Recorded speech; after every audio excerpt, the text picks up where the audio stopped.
County of Idaho come to order. The Honorable Judge Pickler presiding. Be seated, thank you. We need about 5 minutes. Need 5 minutes? Yeah.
Are we ready?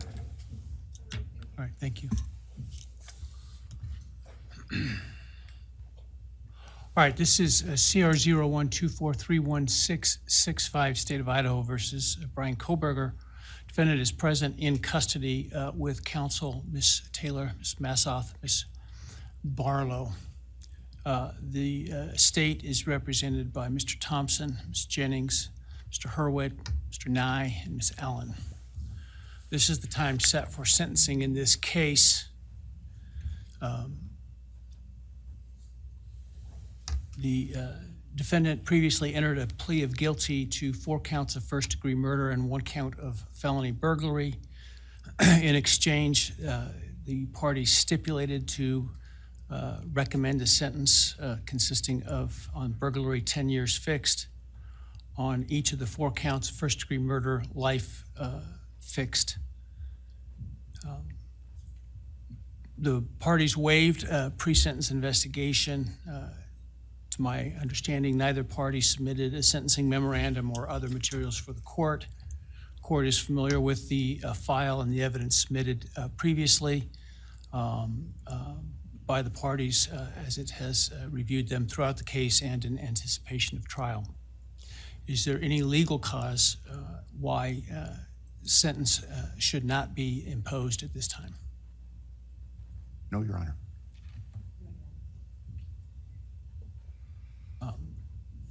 Does the state, before impact statements and arguments, wish to present evidence today? Your Honor, the state does not intend to present evidence in a documentary sense. We have provided the court through the clerk with photographs that we would like to use during the course of our sentencing argument. Sure. All right. Thank you. But no testimony other than impact statements? That's correct, Your Honor. All right, so with that, let's start with then impact statements. Ms. Jennings will be introducing And my understanding, just so I'm clear, I indicated through the trial court administrator that we need to see if any of the victims wish to have the camera not running in audio only. And my understanding is all of them indicated they are fine with the video. Is that correct? Yes, Your Honor, that's correct. All right, very well. Go ahead, Ms. Jennings. Your Honor, the first, and we're taking these in the order, victim impact statements in the order that the charges were listed in the indictment. The first charge being burglary, so we will have Bethany Funka's statement, and she has asked that her friend Emilia Lant read that statement. All right, any objection to that? All right, very well.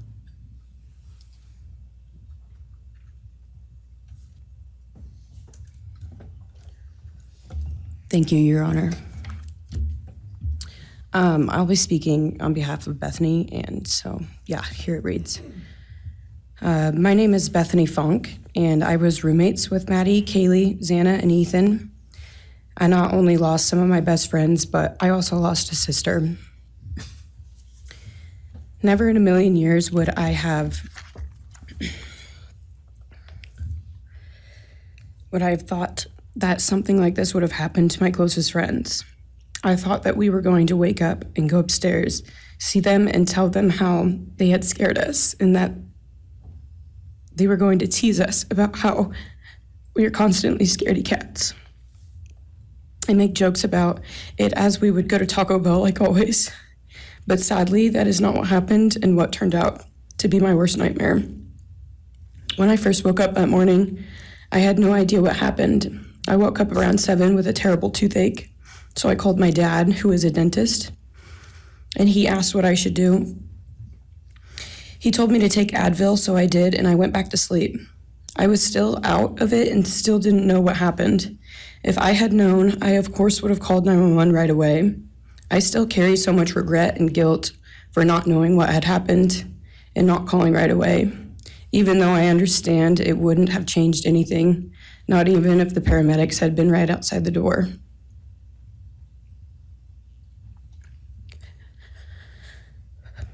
I was so frantic that morning and scared to death, not knowing what had happened. And when I made the 911 call, I couldn't even get out the words. And from then on, I don't remember a thing. It was like my brain wiped that whole memory. That was the worst day of my life. And I know it always will be.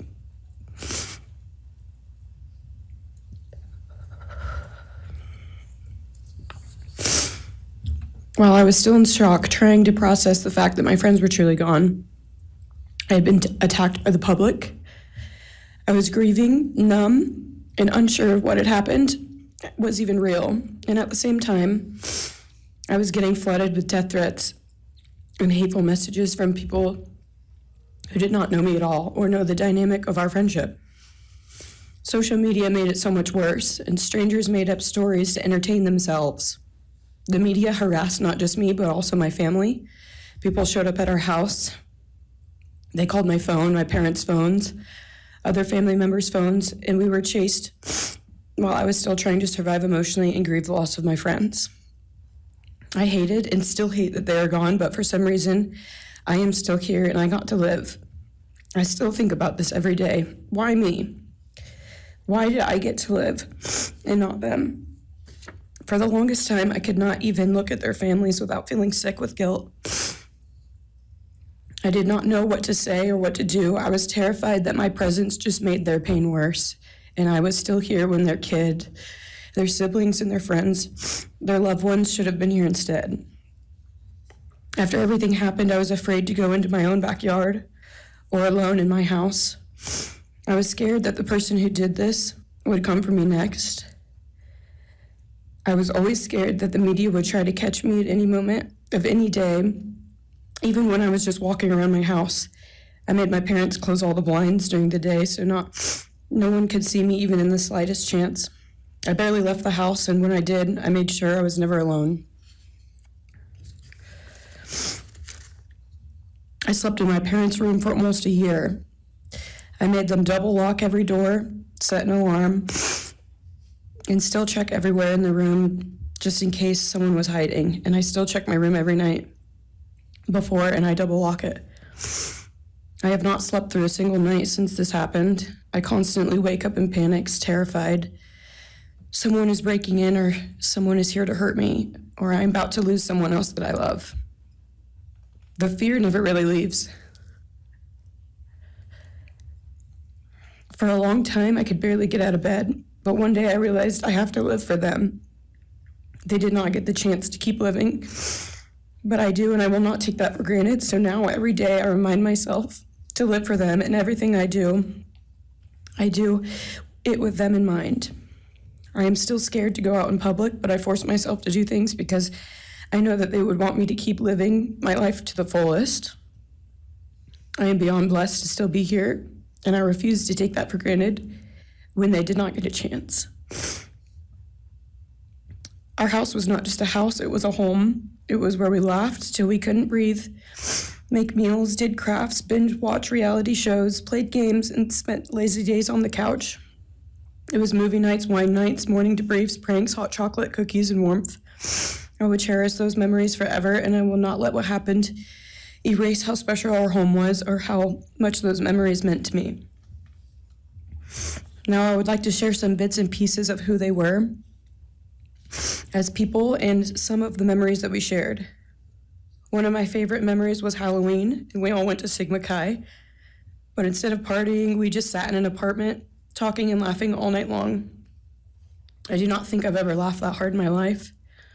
We did not care about the party, we were just happy to be with each other. Xana was 1 in a million. She was the life of the party.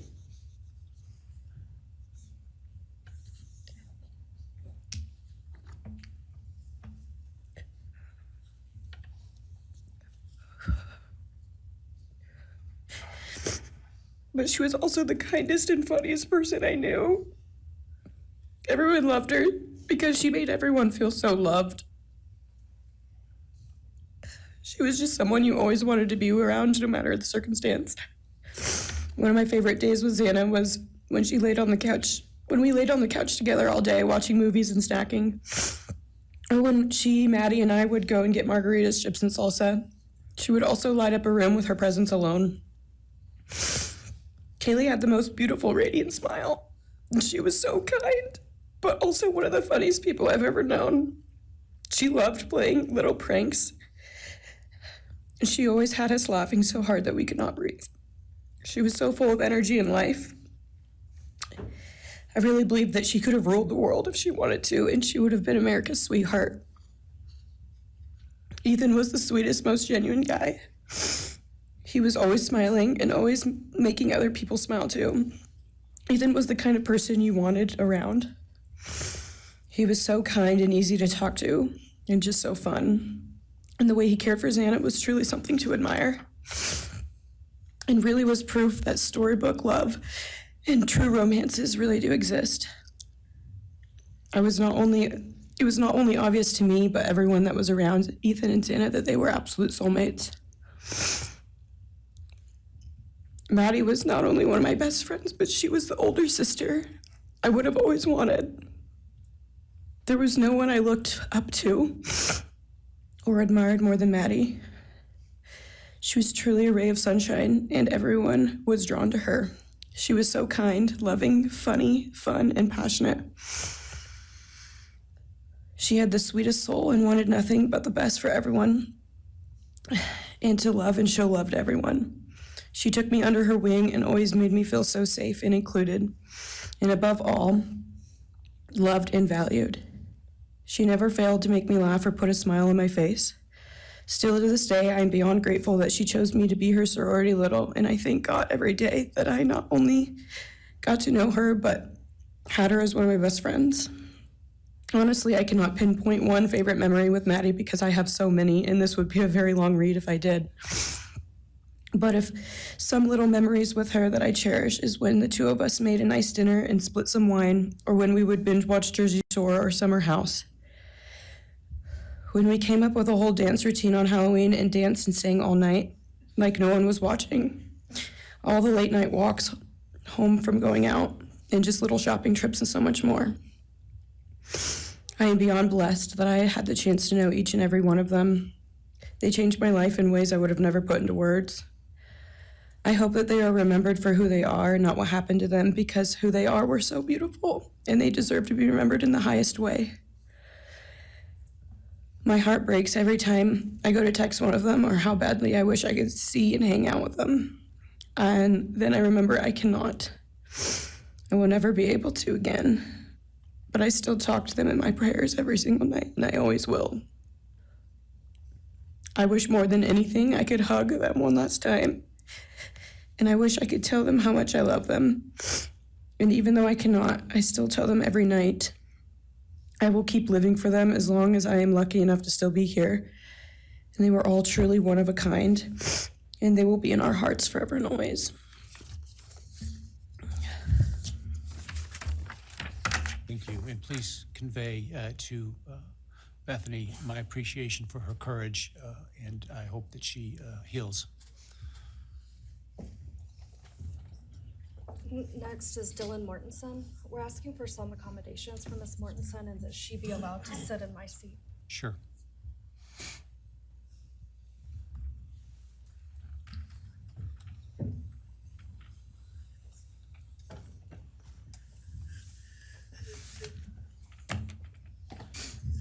Dylan, just take your time, all right?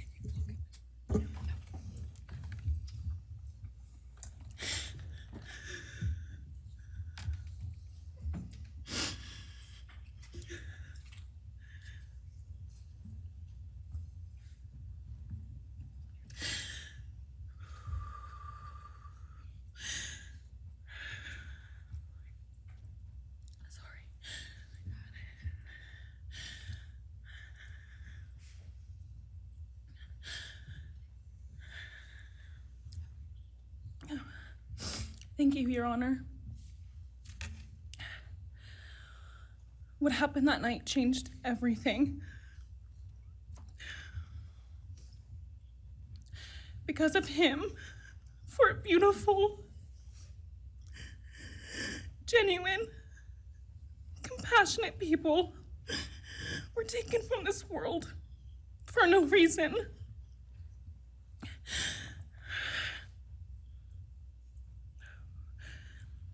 He didn't just take their lives. He took the light they carried it into every room. He took away how they made everyone feel safe, loved, and full of joy. He took away the ability for me to tell them that I love them and that I'm so proud of them. He took away who they were becoming and the futures they were going to have. He took away birthdays, graduations, celebrations, and all the memories that we were supposed to make. All of it is gone. And all the people who loved them are just left to carry that weight forever. He didn't just take them from the world. He took them from me, my friends, my people who felt like my home, the people I looked up to and adored more than anyone. He took away my ability to trust the world around me. What he did shattered me in places I didn't know could break. I was barely 19 when he did this. We had just celebrated my birthday at the end of September. I should have been figuring out who I was. I should have been having the college experience and starting to establish my future. Instead, I was forced to learn how to survive the unimaginable. I couldn't be alone. I had to sleep in my mom's bed because I was too terrified to close my eyes. Terrified that if I blinked, someone might be there. I made escape plans everywhere I went. If something happens, how do I get out? What can I use to defend myself? Who can help? And then there are the panic attacks. The kind that slam into me like a tsunami out of nowhere. I can't breathe. I can't think. I can't stop shaking.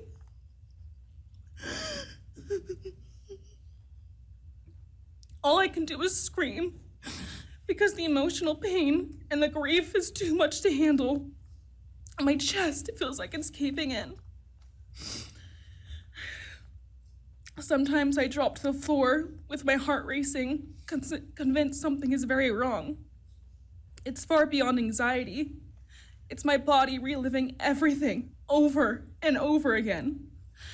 My nervous system never got the message that it is over, and it won't let me forget what he did to them. People call me strong. They say I'm a survivor, but they don't see what my new reality looks like. They don't see the panic attacks, the hypervigilance, the exhaustion, the way I scan every room I enter, the way I flinch at sudden sounds. They don't know how heavy it is to carry so much pain and still be expected to keep going, and that's because of him. He stole parts of me I may never get back. He took the version of me who didn't constantly ask, what if it happens again? What if next time I don't survive?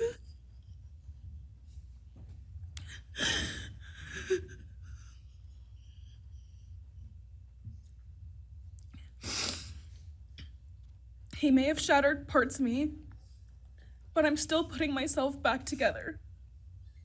Piece by piece, I'm learning how to live in this new version of life. It is not easy. It hurts, but I'm still trying. Still trying, and I'm not trying just for me. I'm trying for them, my friends. About a year ago, I had a dream about them. I got to say goodbye. I told them I won't be able to see you again, so I need to tell you goodbye.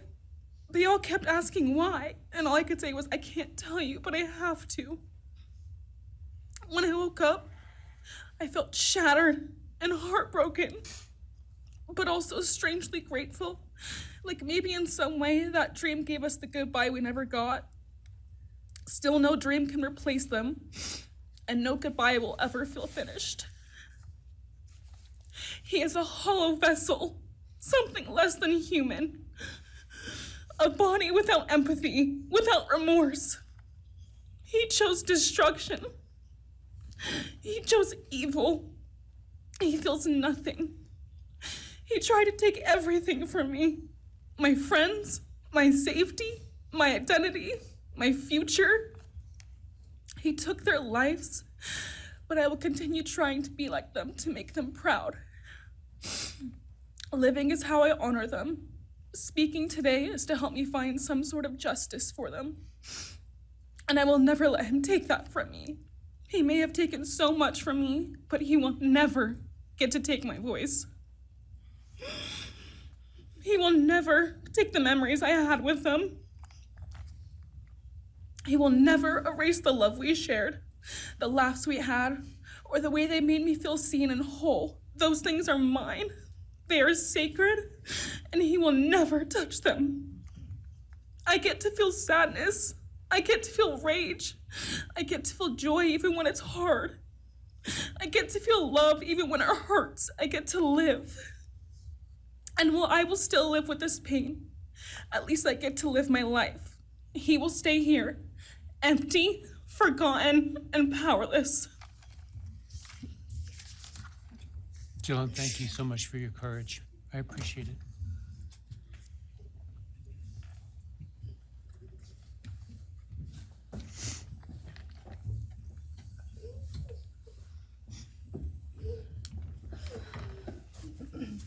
Next, we have members from the Madison Mogan family.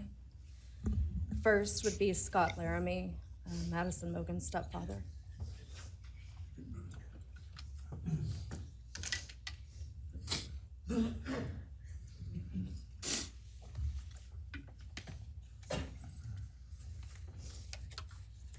Standing by him is Karen Laramie, Madison's mother.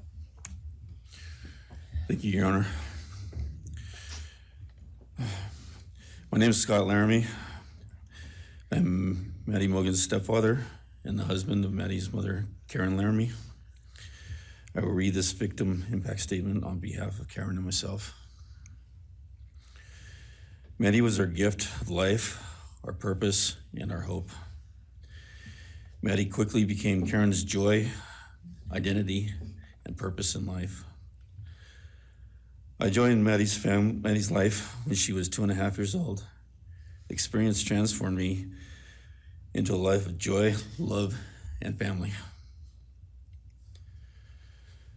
Maddie was bright, beautiful, kind, empathic. She listened carefully to others and was observant, seeing and caring about the hearts and the minds of all she encountered. She loved music and music festivals. She had a wonderful sense of humor. She excelled in school. She was an easy child to raise, almost never requiring discipline, and almost always giving us parental joy. One time Karen remembers disciplining Maddie as a little girl. Maddie responded, "You broke my heart," which of course melted ours. She had a keen wit, even at that young age. As she transitioned into teenage years, she prioritized us and extended family over many of the distractions that capture teenagers. She showered us with her presence and love at family events, barbecues, picnics, birthdays, holidays, and others. She spent countless hours with her papa, her Uncle David, Aunt Nadine, and her other close family and friends.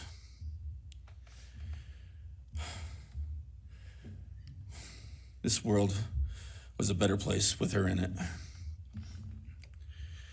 As she reached adulthood, Maddie applied her studies to be a marketing professional, entering into an internship at Payne West, and started planning her professional future. As with all things, she involved Karen and myself in the joy of her journey. As she transitioned into womanhood, Karen and I continued to be astounded at this wonderful and accomplished person we had created. All parents dream of their children accomplishing more than them. We realized this dream, all we had not become, she was becoming. Karen and I are ordinary people, but we lived extraordinary lives because we had Maddie. Maddie was taken senselessly and brutally in a sudden act of evil. She was taken along with the young, promising, and bright lives of Kaylee, Xana, and Ethan. First, we felt disbelief. Next, we felt disorientation. Then we felt grief overcome us. Our grief is compounded even more for the Goncalves, Kernodle, and Chapin families. We speak of hope and healing, and we do have hope and some healing. But the vast emotional wound will never fully heal. Since Maddie's loss, there's emptiness in our hearts, home, and family, an endless void.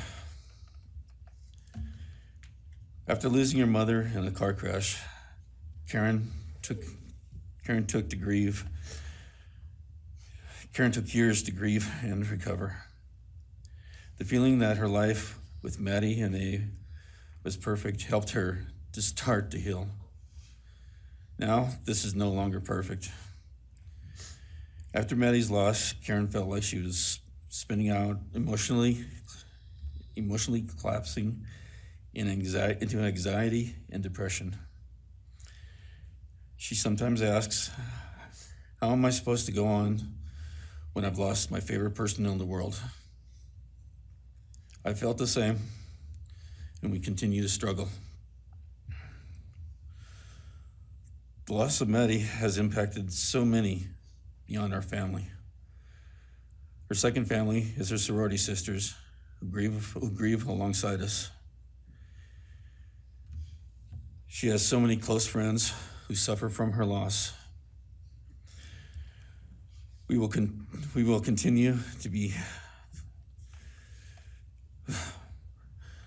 her loss will continue to be felt by the Vandal community, including Vandal Solutions on campus, where she volunteered her time for others.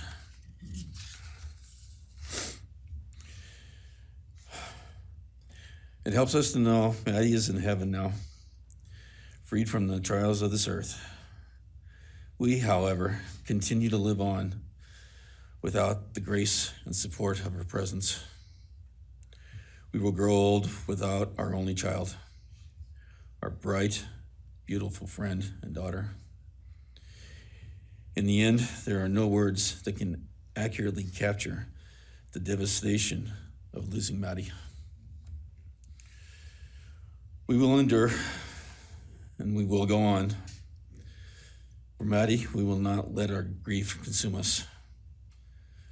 For Maddie, we will continue to love and care for our family and friends, including the families of Kaylee, Santa, and Ethan. We will remain united with them.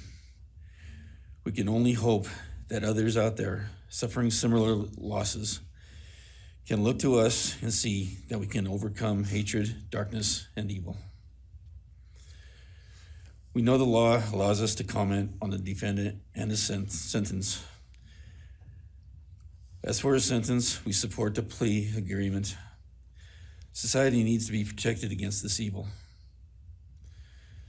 As for the defendant, we will not waste words, nor will we fall into hatred and bitterness. Evil has many faces, and we now know this, but evil does not deserve our time and attention. We are done being victims. We are taking back our lives. We will turn our time, talents, and attention to hope, healing, and helping others, and to the future. We invite all those who have suffered with us on this to join us in our journey. We can make this world a better place. We can move on from tragedy. Adversity will visit us, evil will visit us, but we will overcome. We can and will endure. Karen and I express our gratitude to Your Honor and to the prosecution team for allowing us the opportunity to make this statement. Thank you. Thank you so much for your courage, and I am so sorry for your loss. God bless you. Your Honor.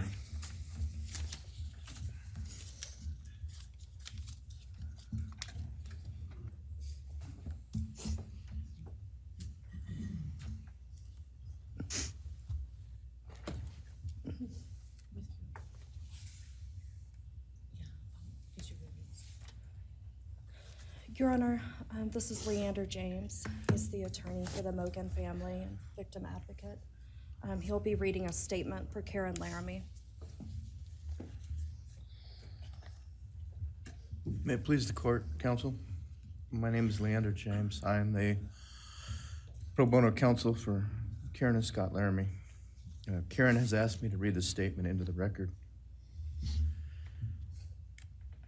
I thank my husband, Scott, for his statement, his courage, and his unending love and support during this dark time.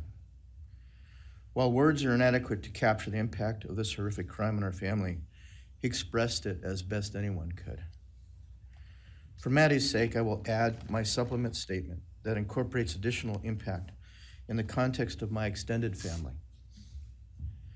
I am grateful to Maddie's great uncle, Bryan Kohberger, for assisting me with the difficult task of putting our pain into words. For me and my extended family, Maddie was our hope and our light. Her beauty, both outside and in, shone its light upon everyone with whom she came in contact.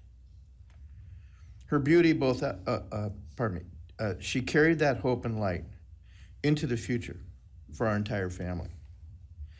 We have memories of our Maddie and grief and pain at her being taken from our presence.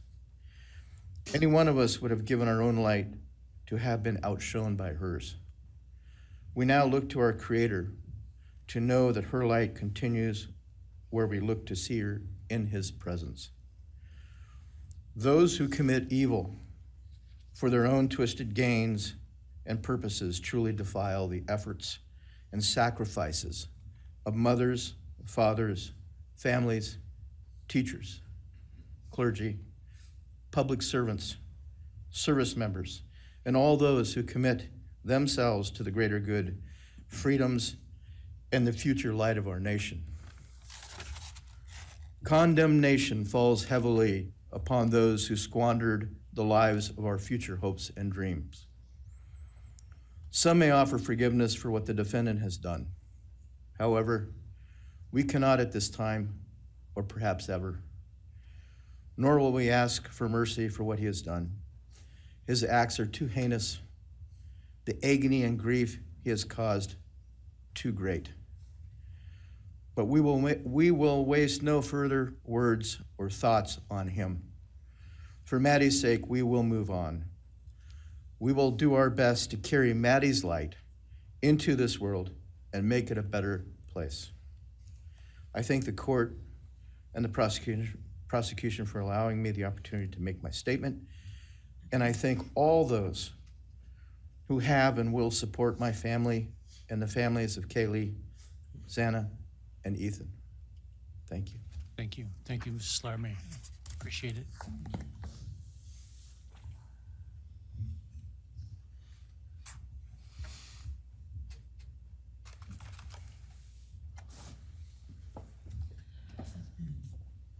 Next is Ben Mogan, the father of Maddie Mogan.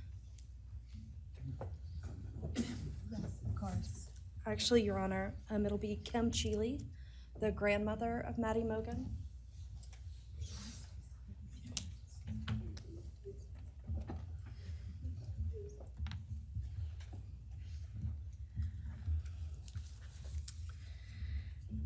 My name is Kim Cheeley. I was Maddie Mogan's paternal grandmother, as Ben Mogan, her father, is my son. I'm here today with my sister Lori Cheeley, Maddie's great aunt, and my son Ben Mogan, and my daughter-in-law Corey Hatrock. I'd like to begin by thanking a number of people involved in bringing this case to closure. In my daughter's words, the plea deal the prosecution team reached this month is one that punishes the perpetrator of this horrendous crime, protects the public from further harm, and allows all of us who knew and loved these kids the time to grieve without the anxiety of the long and gruesome trial, the years of appeals, and potential for mistrials along the way. My family and I are so grateful to Bill Thompson and his prosecution team for their dedication and painstaking work that forced the perpetrator to admit his guilt. We want to thank the Idaho State Police, the Moscow Police Department, the FBI, and Judge Hippler. We'd also like to thank the University of Idaho officials who have treated the families of the victims with such dignity and kindness, and who have honored the 4 victims beautifully. Maddie was my first grandchild, so when she was born, all her grandparents had the distinct pleasure of deciding what we'd like to be called. I chose Nana, pretty original. But when Maddie was about 1.5 years old, her papa, Ben's dad, and I were planning to visit the new little family in Oregon. Maddie didn't have an extensive vocabulary at the time, but for some unknown reason, she called bananas ba-deedle-deedles. When Karen and Ben told her Nana was coming to visit, she figured, I say deedle-deedle for that word. So I became deedle-deedle, shortened to Deedle when she was about 6 or 7, and I was Deedle all her life. I don't think her stepdad, Scotty, ever knew my given name was Kim. Maddie's and my birthdays were 1 day apart, and a couple years before she was killed, she gave me this necklace with Deedle and Maddie engraved on it, and I added an angel wing, and it's one of my treasured possessions. I also got an angel wing tattoo, never thought I'd see the day, but along with many members of our family, replicating the one that Maddie and her sorority sisters had. I wanted mine where I could see and touch it often. From preschool through grade school, I stopped teaching piano lessons early on Wednesdays and picked Maddie up for bubble baths, brownies, and books. It was our special time together, and she went home those nights in her jammies with a pan of warm brownies for her family. Although Karen and Scotty raised Maddie and did such a lovely job of parenting, we Mogans were lucky to have her for holidays and many other family gatherings. We'll always have our treasured memories of Maddie growing up in our big, extended, cooperative family, and I thank Karen and Scotty Laramie for being so generous and open and sharing Maddie with her Mogan side of the family. When the 4 kids were murdered, the foundation fell out of our world. Initially, the fear was truly debilitating. The first 6 weeks were excruciating. Despite the vigils, memorials, candlelight gatherings of students, friends, family, community members. After the arrest, in the past 2.5 years, my family has lived with grief, with the effects of traumatic grief, of which I was blissfully unaware before all of this. I now have a stack of books on grief. I've attended grief classes at hospice. I've tried EMDR, a technique that helps replace disturbing visions with something more comforting. My son Ben, his 2 sisters, Maddie's aunts, and I have all experienced depression and anxiety and sleep disturbance, requiring medical intervention at times. We've all sought counseling off and on. The struggle with media attention was extremely difficult, especially for Ben. No one should live through the violent murder of one's child. Some days it's beyond me how the parents of these kids are still upright. I'm thankful for the strong families and communities that are supporting the survivors. At the time, I could think of only 2 blessings surrounding the horrific murders. One was that Ben was living with my partner Tom and me at the time, and that we could support each other emotionally through it all. Sadly, Tom died a year ago of a rare brain cancer, and he won't be here to see justice served. He was our family's rock, and we all miss him every day. A second blessing is that my mother died of COVID several months before the kids were killed, and she didn't have to live through the horror. It was difficult to identify blessings. So we've all lost our dear child and a future with her. I ache for the loss of the dreams that she and her true love, Jake, held. And my heart goes out to Karen and Scotty and your side of Maddie's family. You've had more than your share of loss. My heart aches for the kids' roommates and the families of the other victims, and also the family of the perpetrator.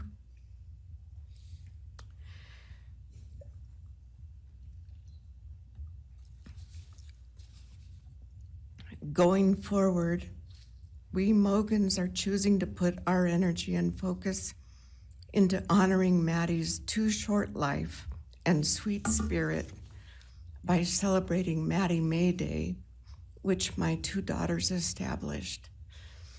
On May 25th each year, Maddie's birthday, we encourage folks to do random acts of kindness in Maddie's name.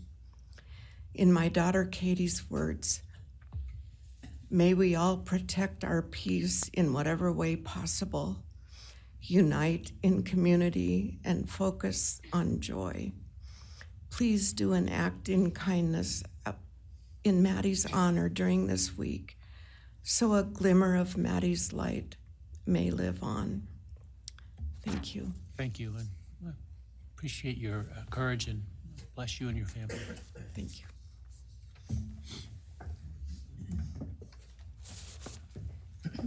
Now is Ben Mogan, Maddie Mogan's father.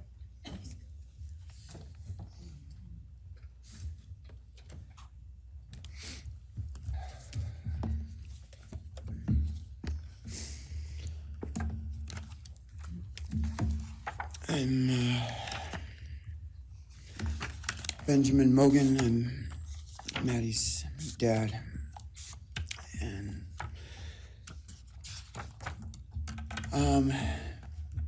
first I just want to say thanks to all the people that helped bring this all to a close. I know it's not the resolution that everyone, wanted, but I think that that everyone worked so hard, and we really appreciate all their efforts. It was such a hard thing to go through for everybody.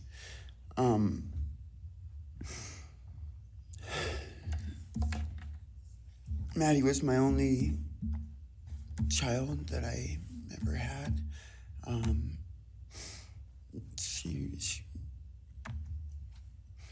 She's the only great thing I ever really did, and the only thing I was really ever proud of. And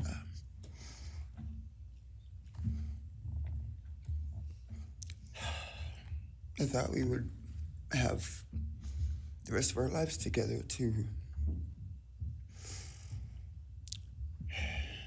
be together and know each other, and I took for granted the times, she was in college, and I thought, oh, well, we'll have the rest of our lives to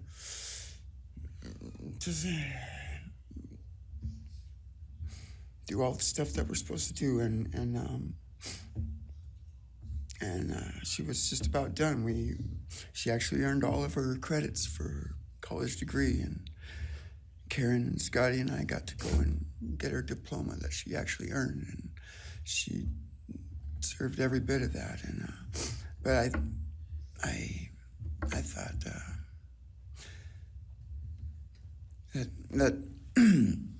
that was going to be just the beginning of a long life together, and we never got that. Karen and Scotty did such a great job raising her after Karen and I split up, and I'm so thankful for Scotty and the role that he played in her life when I wasn't able to. But we got to spend a lot of great times together, Maddie and I. She was my favorite person to go to a concert with. We got to see some fun shows together, and I told her, if there's ever a show that you want to go to, let me know, and I'll get you tickets for you and your friend, or if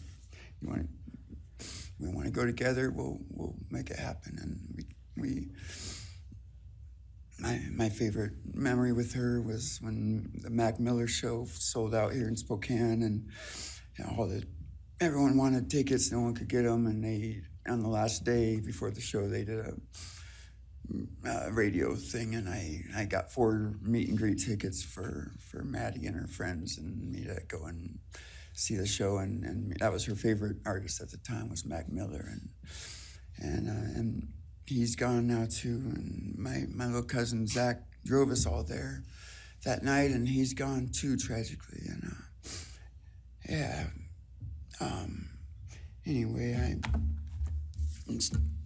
the last thing that she ever wrote to me was this Father's Day card, and I'm so glad I still have it. I'm just going to read what she said. It says, "Happy Father's Day. I hope you have the best day. I can't wait till we can hang out again soon. I'll be in Coeur d'Alene, 624 to 74. Hopefully we can find a time then. I loved your birthday card that you sent me, by the way. Maybe we can see a concert sometime soon. I'd love to see the gorge when it's not so smoky out. I hope you're doing well. I'm proud of how far you've come. Thank you for always encouraging me to do my best. Love you lots and lots. Love, Maddie Mae. She did encourage me to not just to do my best, but to live on. I went through a lot of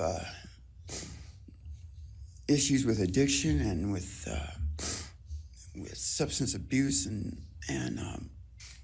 when I wasn't wanting to live anymore, she was what would keep me from just not caring anymore, and knowing that she was out there and that she was just such a beautiful person kept me alive a lot of rough moments, and I'm so glad that she was able to meet Jake. He was the only one that actually ever got to take her to the gorge. They went and saw Watershed together, and yeah, they had a heck of a time. I'm just glad she got to. That's a really special place for me, and she always wanted to work out there with me in the summer sometime. She never got to, but at least she got to see it once with Jake. He was such a great guy. He is such a great guy. And I really wanted to see what a future with them would have looked like. I'll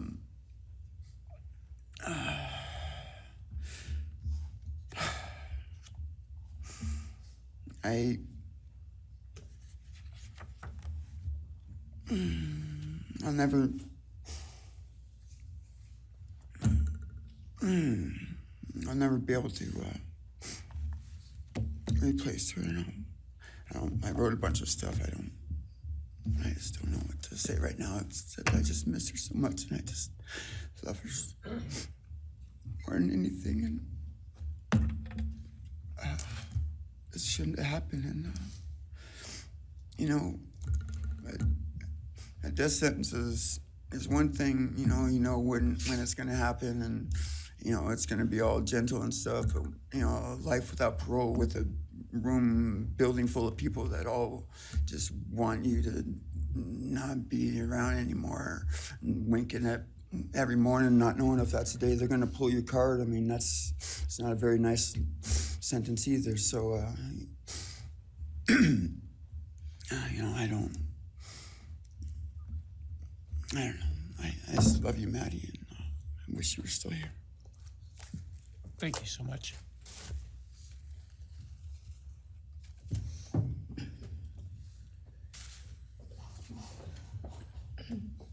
Your Honor, next would be members from the Kaylee Gonsalves family. First will be her father, Steve Gonsalves.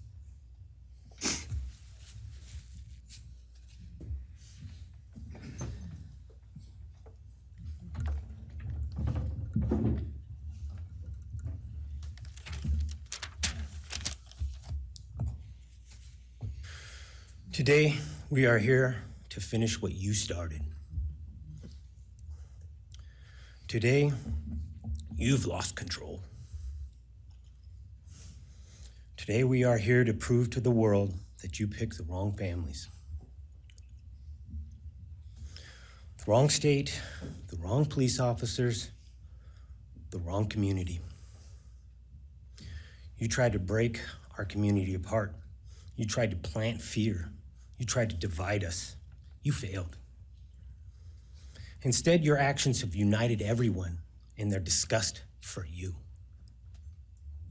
I just learned from these lead investigators, to their shock, they worked in an investigation and actually worked with Pennsylvania police officers and the federal FBI. You united everyone. Everyone was united after you. None of us are divided. We are united in our disgust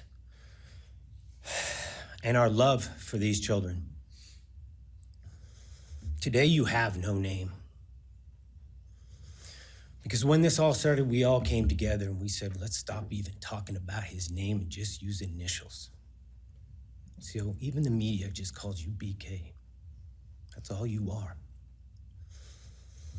Looking back when the police officers knocked on my door, told me what happened to my child, told me what happened to Maddie Mae, I don't think he was even out of the driveway before my kids turned around, looked at me and said, "What do we do, Dad?" I told them, "You get to work. You get your ass to work." And we started calling, we started texting, we started emailing. And you know what? Within hours, we had your white car on the camera. We knew from the very beginning we had you. Police officers tell us within minutes they had your DNA, like a calling card. You were that careless, that foolish, that stupid. Master degree, you're a joke, complete joke. But we took this disaster and we did what we could. We put everything online. We took our kids, we took our images, we took everything that they did, their videos, their photos, the girls' pranks, Ethan singing. We put it out there, we shared it with the world. And the world united. And all they ended up, when they talked about this case, is they talked about Kaylee Jade, Maddie Mae, Xana, and Ethan.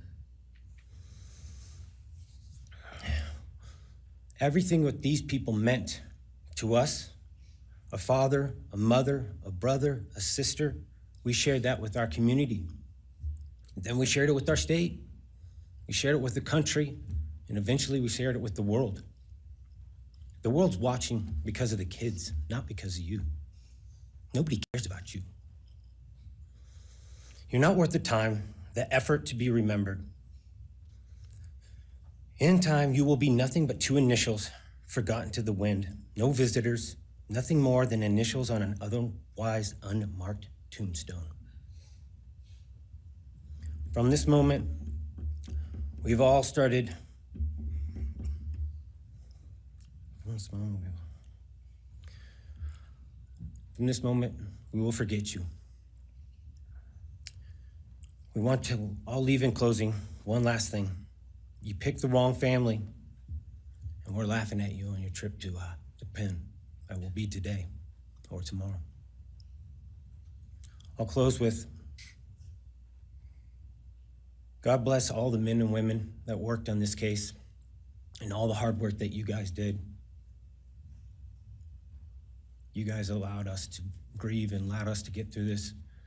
The amount of work that you guys put together and the way that you guys put it together was beautiful. There was hard times to be expected, but thank you all. God bless. Thank you.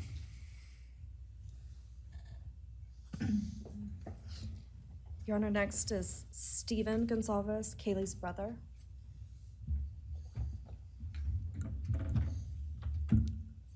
Stephen's actually gonna pass. I'm gonna go. Okay. Olivia Gonsalves, Kaylee's sister. Hello, I'd like to start by thanking the court for allowing me the time and opportunity to speak today. My name is Olivia, and I am the big sister of Kaylee Gonsalves, and I was blessed to love Madison Mogen as a sister too. I'm not here today to speak in grief, I'm here to speak in truth. Because the truth is, my sister Kaylee and her best friend Maddie were not yours to take. They were not yours to study, to stalk, or to silence. They were two pieces of a whole, the perfect yin and yang. They are everything that you could never be. Loved, accepted, vibrant, accomplished, brave, and powerful.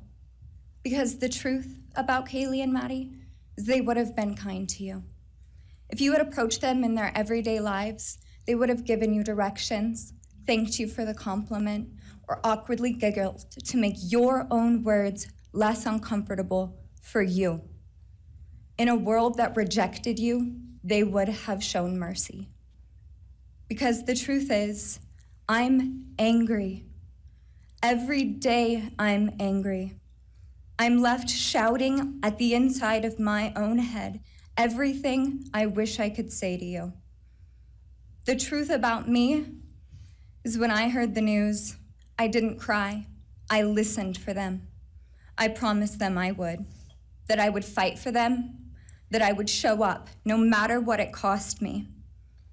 I swore I'd never let them feel alone. Because you see, I've always been their heavyweight. I've always been the one to fight the battles they didn't feel ready to fight themselves. All it ever took was a call, and they knew I would handle it for them, no matter the time, no matter the cost. They could wave their white flag because they knew I would never back down, not for them, and not even death could change that. Somewhere along the line, I started to think about what I would say to them if I was given just one last chance. If I could gather enough heartbreak or love or sacrifice or whatever it took to get just one message across, what would I say? Throughout this entire process, I've written my feelings down at every moment, my wishes, my love, my denial, my anger. And as one final act of love, I'd planned to read these thoughts, even jarring and discombobulating and not even making sense.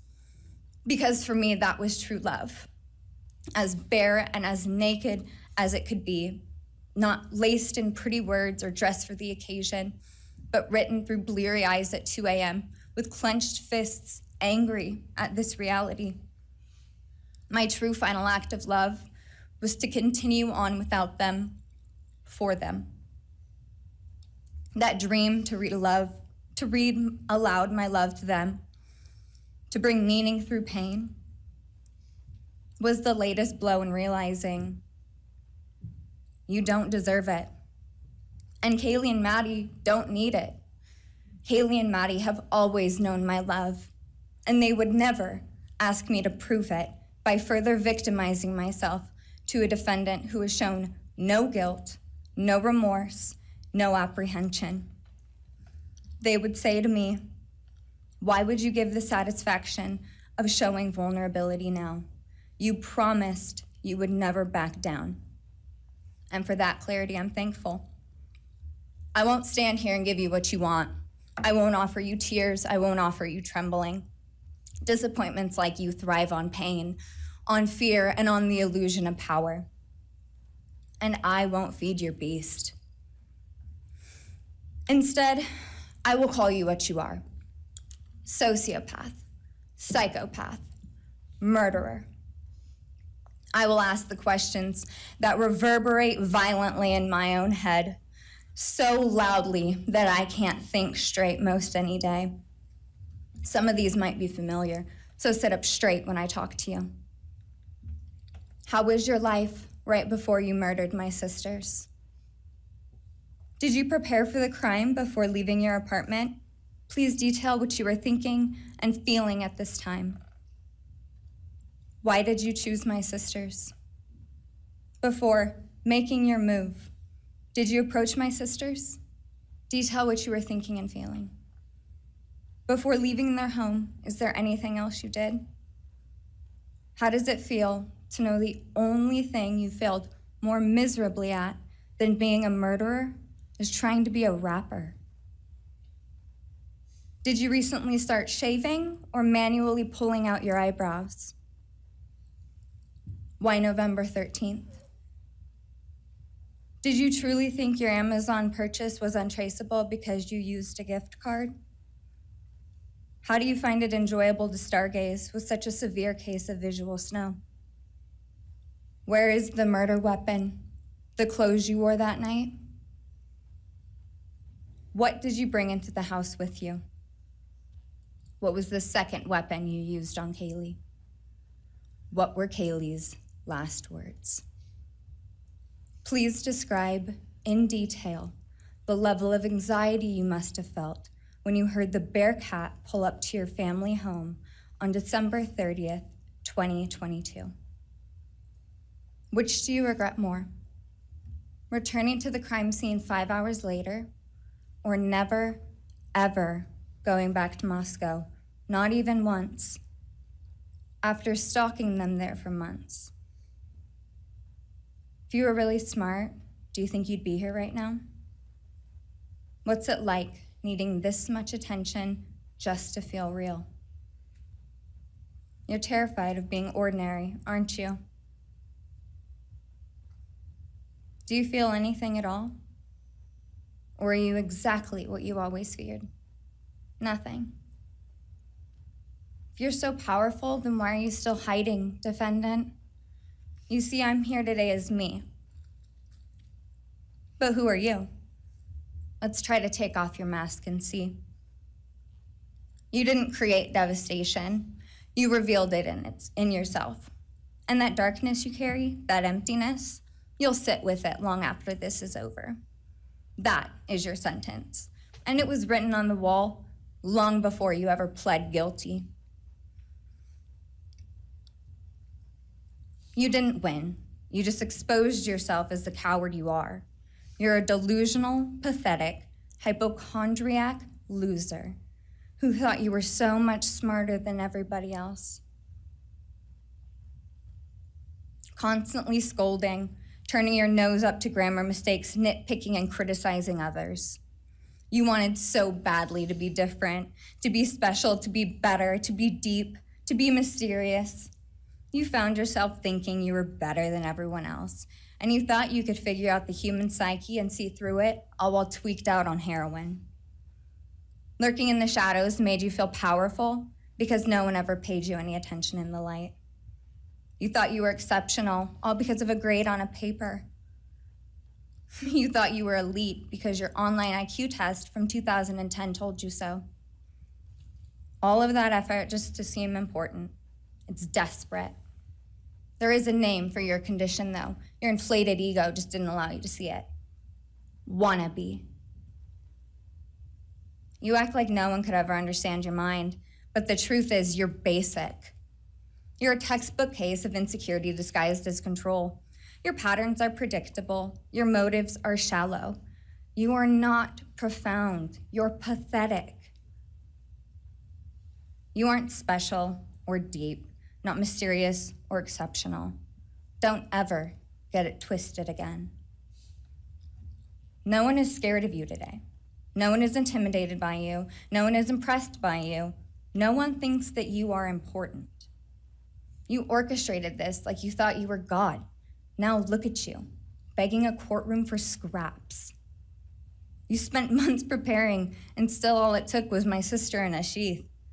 You work so hard to seem dangerous, but real control doesn't have to prove itself.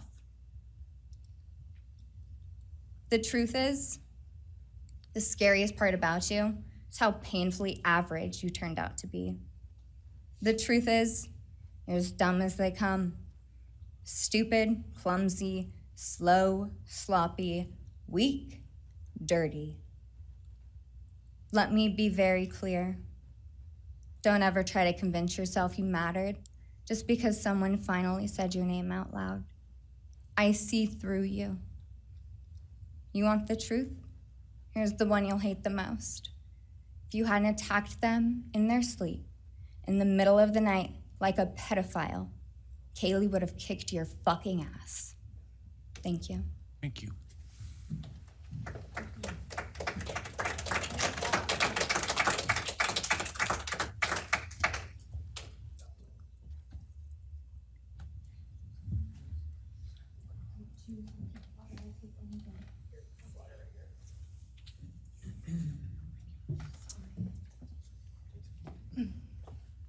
Next is Christy Gonzalez, Kaylee Gonzalez's mother.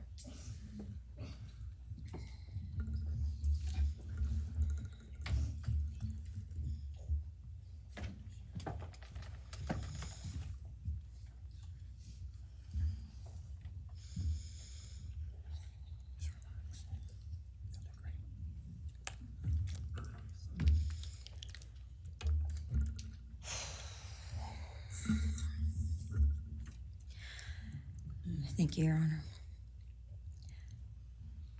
I never imagined having to speak to someone so devoid of humanity.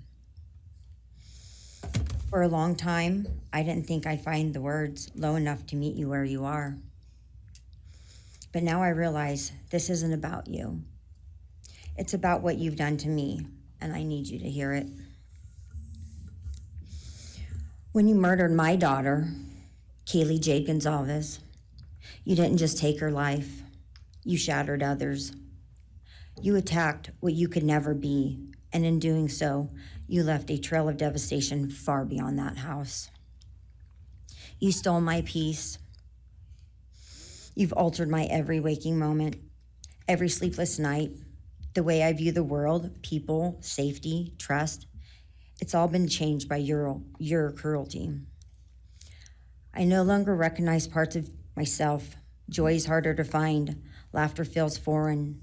The world moves forward, but I'm suspended in a place of sorrow and rage. You've taken from me something that can never be restored. The grief sits with me every day, some days quietly, and other days so loud it drowns out everything else. The emotional toll you've inflicted on me is immeasurable. I live with a constant ache, with birthdays that are now memorials, with holidays that feel hollow, with empty chairs that scream louder than words ever could. I am forever changed. But for you, as a person working on a PhD in criminal justice, you really didn't think this one through. You're not that good. In fact, you're not that good at anything. You couldn't secure a job. You couldn't get along with others. You couldn't even get a female to look in your direction. All because you are pathetic. Now you're a joke in this courtroom. I wish I could crown you with a jester hat to complete your orange jumpsuit clown look. A dead killer doesn't kill again. So while I'm disappointed the firing squad won't get to take their shots at you, I'm confident that the men in prison will have their way with you in more ways than one. You will finally get what you wanted, physical touch. Just probably not how you were expecting it. See, you haven't beat the system. You've simply entered a new one, where the rules are cruel and the consequences will never end.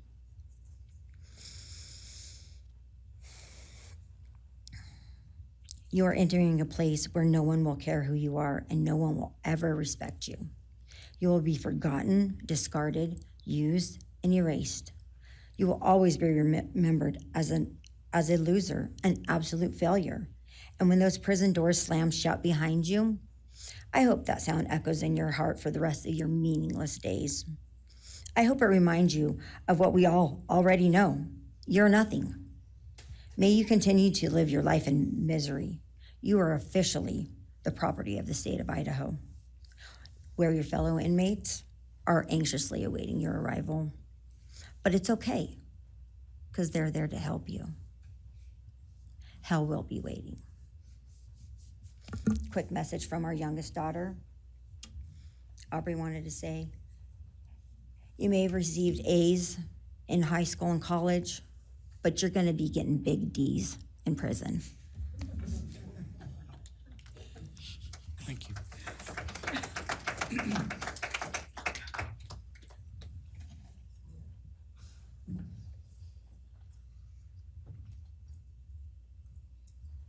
Do we have more from the Gonzalez family, or are you?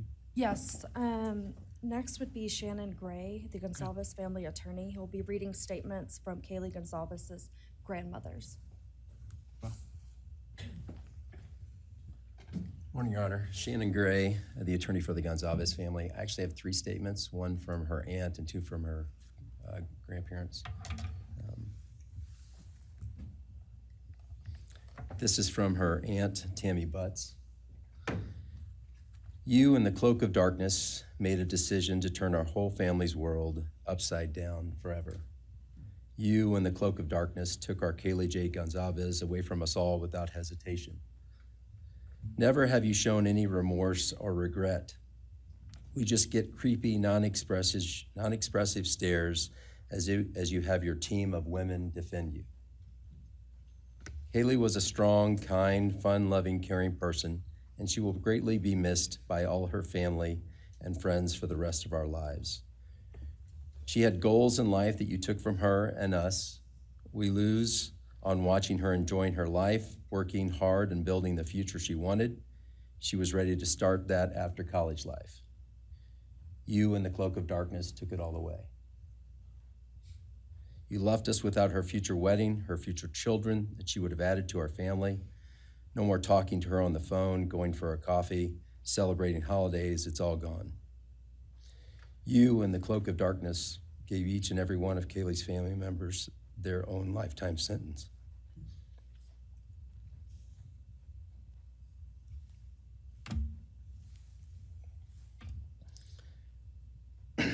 You, in the cloak of darkness, also took our Maddie Mae from all of us.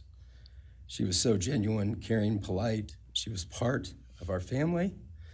You came in, harmed our children that were younger women than you in their own beds.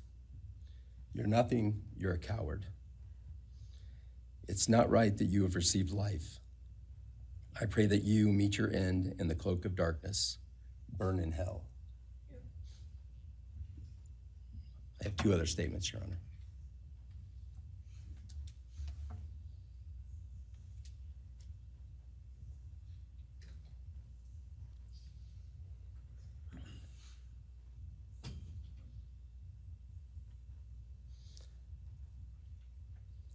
This is Linda Lucan's statement. This is Kaylee's grandmother.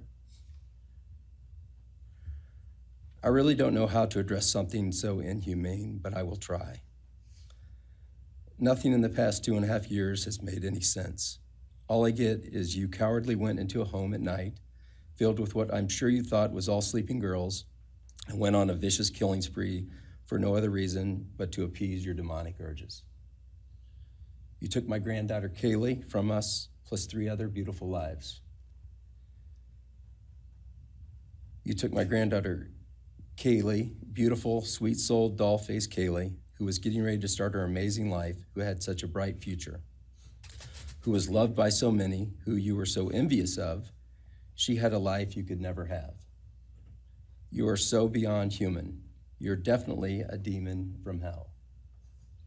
I truly wish your punishment would be the same death you inflicted on our kids.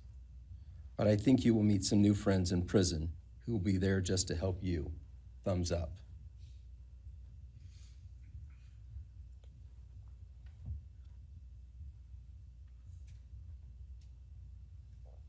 And I have one last statement, Your Honor. This is from Cheryl Gonzalez, Kaylee's other grandmother. John 1:5 says, light shines in the darkness, and the darkness overcomes it not.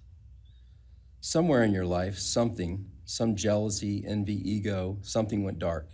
It pushed out all light until you became dark and evil.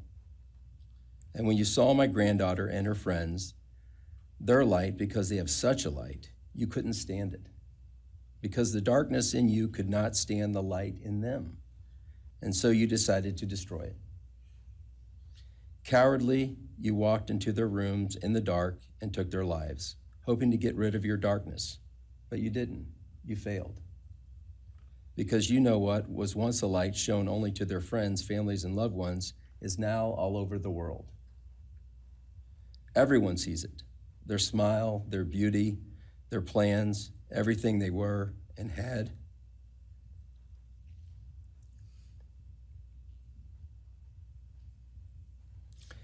And you think you put a close to it, even that, but you didn't.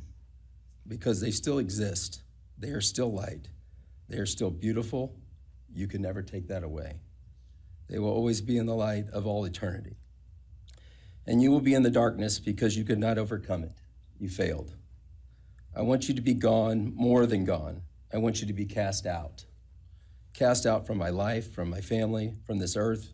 I will not allow your hatred to penetrate into my own soul. You did not get that power. You are evil, and in the end, evil is eradicated. You didn't take Kaylee's light, you spread it into the world. Thank you, Your Honor. Thank you.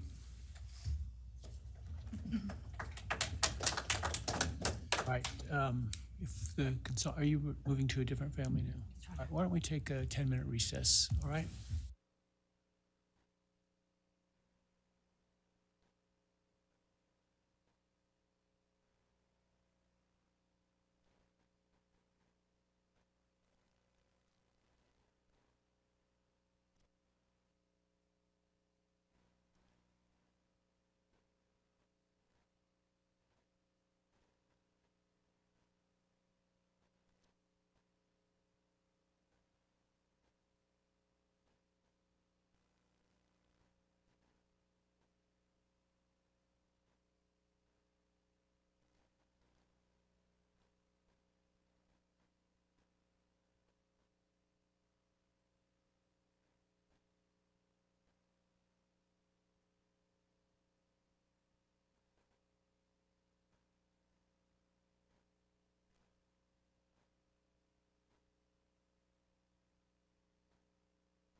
Be seated.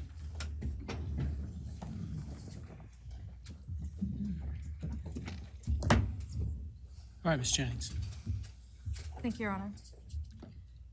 The next family is the family of Xana Kernodle, and first would be Jasmine Kernodle, Xana's sister.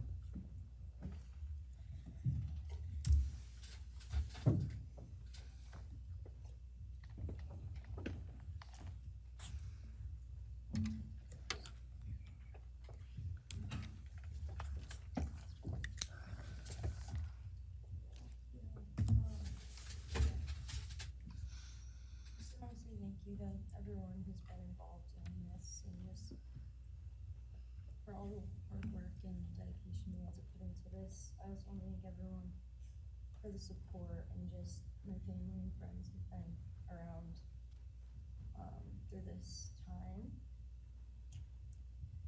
I went back and forth on whether to speak today because the truth is you don't deserve power over my feelings, my words, or me. Thank you. In the end, I realized this moment isn't about you. It's about justice for Xana, Ethan, Kaylee, and Maddie. It's about honoring the beautiful people they were and still are in God's eyes. On November 13th, 2022, a piece of my heart was ripped away. There's no way to ever fully describe the weight of losing my sister, my best friend. No sentence or punishment will ever come close to the justice Xana, Ethan, Kaylee, and Maddie deserve. Xana was everyone's best friend. She was kind, she was funny. She was a gift to each person she was able to make an impact on. Xana was someone I turned to when I needed direction or advice. Although I am her older sister, I often found myself looking up to her. She had a radiant energy that everyone loved, and she always knew the right way to approach a problem. She knew how precious and special life was, and she truly did live every day to the fullest. Yet her story was cut short by an act of evil. I believe in a God whose justice is not bound by this courtroom. I find peace knowing that judgment ultimately belongs to him. For your sake, I hope one day you feel the full weight of what you did. I hope you take accountability. I hope you truly experience the guilt and you surrender yourself to Jesus Christ. Because no punishment on this earth can ever compare to the isolation and pain of eternal separation from God. Xana deserved more. They all did. But I come here to say this. I am strong. I am brave. I'm a fighter, just like Xana. And you don't get to control how I move forward or what I believe. I walk with the comfort of knowing I will see my sister again. Xana didn't get the future she deserved. She won't be the maid of honor at my wedding, the cool aunt to my future children. I'll never hear her laugh or see her light up a room ever again. But I will carry her with me for the rest of my life. I will live in her honor, fight to be the best kind of woman and someone she's proud of, to make sure the world never forgets who she was. Xana's story doesn't end with what was taken from her. It lives through the love she gave, the people she touched, and the legacy our family will protect. Her light still shines, and her voice will echo louder than this pain. You didn't take that from us, and you never will. Thank you.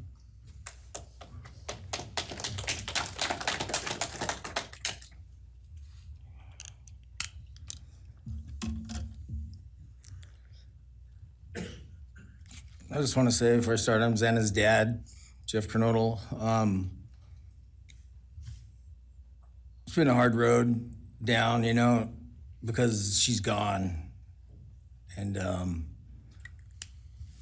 want to thank everybody, other their families that's speaking so far, spoke about things. I agree with everything they have to say. It all comes back to a lot of the same things that I've had to deal with and we as a family have had to deal with. And that brings me, basis of what I'm talking about a little bit is on my way up here, flying up here in the plane, and about halfway through the flight, this little girl is calling out for her dad.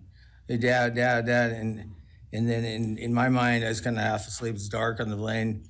I heard Xana calling out for me like she did, back when she was little, 5 years old. And those times were hard. It was chaotic, but we always had something to work toward that was in a positive direction, compared to right now, which is necessarily not as positive as that for sure. And I know I miss Xana a lot. My life's been changed, and Xana had a great impact on me. And the impact was when she was gone, I realized how important she was and what she really did for me, influenced me, was way beyond what I ever thought. She'd call me up on the weekends, check on me, see who's with me. She's like accountability to your youngest daughter. And that really made a big difference. It made me really think about things and what it's all about, That's the things that I miss the most, is those calls on the weekends, the calls at 11 at night. What's going on? You want to meet my friend? Whoever she's with, a couple of her friends, I can meet them, talk to them. And she always did that. And it's pretty cool. I really miss that. And she made a big impact on me, on other people, her family. But the impact that she made is so extensive on what happened here. And it goes so far. People from everywhere in the world, are following things, and Xana has made a difference in their lives. So, countless people told me that. They might not even know her. They never knew anything about her. It's what they see, and they just love her and say how they wish she could have been their friend. Could have been their friend, could have hung out, and it's like, this is a blessing, this is the little kid was, and definitely was a big blessing in my life, and so is Jasmine, and basically, we worked hard to do the things we did, through the times they were growing up, and through those times, I realized that I wanted both of them to graduate college, and that'd be the ultimate thing for them to do to prepare for the world. Then it came back to me, Xana didn't get to finish college. He had it all figured out.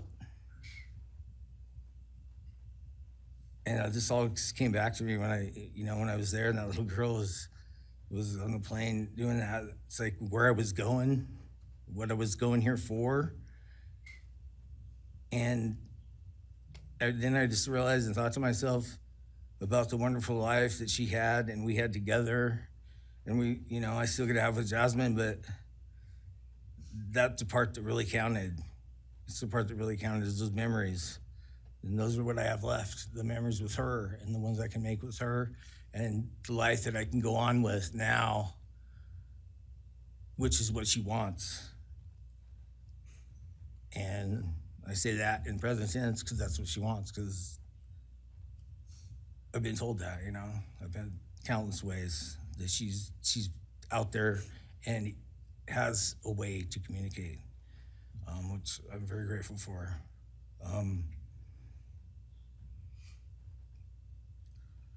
That goes to say that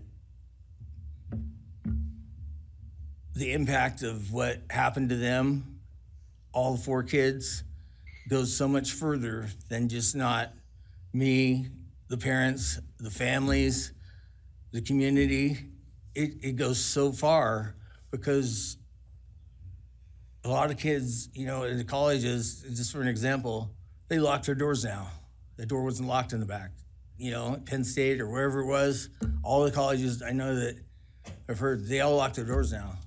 So maybe the impact that it's gonna make is gonna help out and maybe protect some people. Having this outreach and having the influence of what these kids, what happened to these kids did, you know? All I know is I was 7 miles away when it happened, and she wasn't feeling that good. It was 11:30, and I almost went over to Susanna's to say, and I would have been sitting right there in that couch, and you had to deal with me. So they would have had a chance, and I regret that, and I regret not going. But the reason why I didn't is because Susanna said, don't be drinking and driving. You got the rental car, don't be drinking and driving, you know, the week before that. So she would have been mad at me to do that. But I really wish I would have drunk and drove, you know, because they would have had a chance, all four of them. At this point, I just have to go on. We're gonna go on with everything and make things better in my life, because that's what it's all about. If I have closure in things, and the part that we miss is Santa, her influence, her smile, the things that she did, and we have the memories left, the great memories, and she just wants us to make more memories and not be sad or upset or shocked or taken for that, you know? And that's what we're gonna do. We just have to. That's all I got. Thank you for your words and your courage, and bless your family.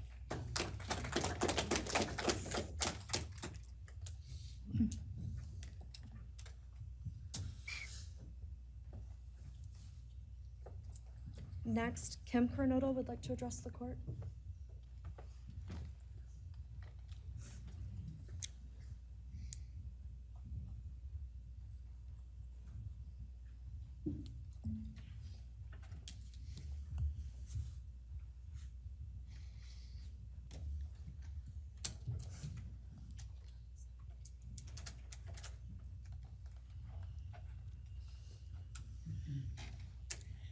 Thank you, Your Honor. My name is Kim Kernodle. I am Xana's aunt. I was very blessed to have her in my life, in our family. And I thought I had everything in my head, what I wanted to say, but it kind of went out. And I'm always looking for the positive thing, because evil, hate can destroy people. And that's what it started doing with our family. It created anger with our family members. And then I had to look, because Xana was everything that the media, her friends said. She was that fun, loving, high-spirited, beautiful person. And I no longer get to get my nails done with her, have lunch with her.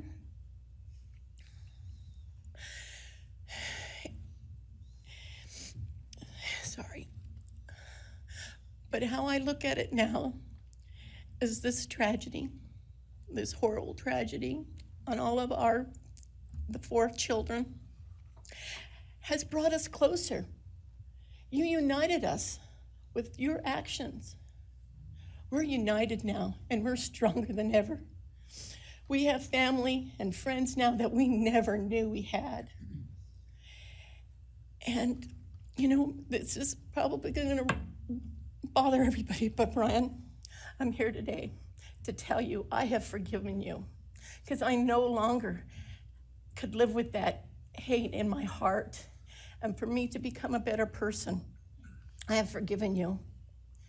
And anytime you want to talk and tell me what happened, get my number. I'm here, no judgment, because I do have answers or questions that I want you to answer. And I'm here. I'll be that one that'll listen to you, okay? Thank you, Your Honor. Thank you very much. My name is Stratton Kernodle, and I'm Xana's uncle, Jeff's brother. Sitting here today listening to all the stories and feelings and feeling the pain from everybody is a pretty powerful thing. It's each time a statement was read, it sort of would tug into my center core as I felt everybody's anguish. And Xana meant a lot to us, and we loved her very much. But I started thinking about, instead of rehashing everything that everybody else has talked about, I wanted to direct it another direction toward Bryan and what he's done to his family, his parents, his siblings, his friends, his universe. He has contaminated, tainted their family name, and pretty much made a horrible, miserable thing to be ever related to him. And I know that that's what he has to live with, and that has to be his pain. And that's all I have to say. Thank you.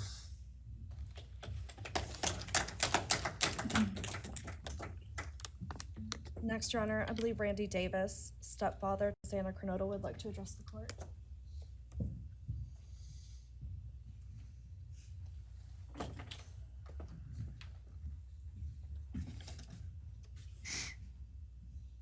Hi, my name's Randy, stepdad of Xana.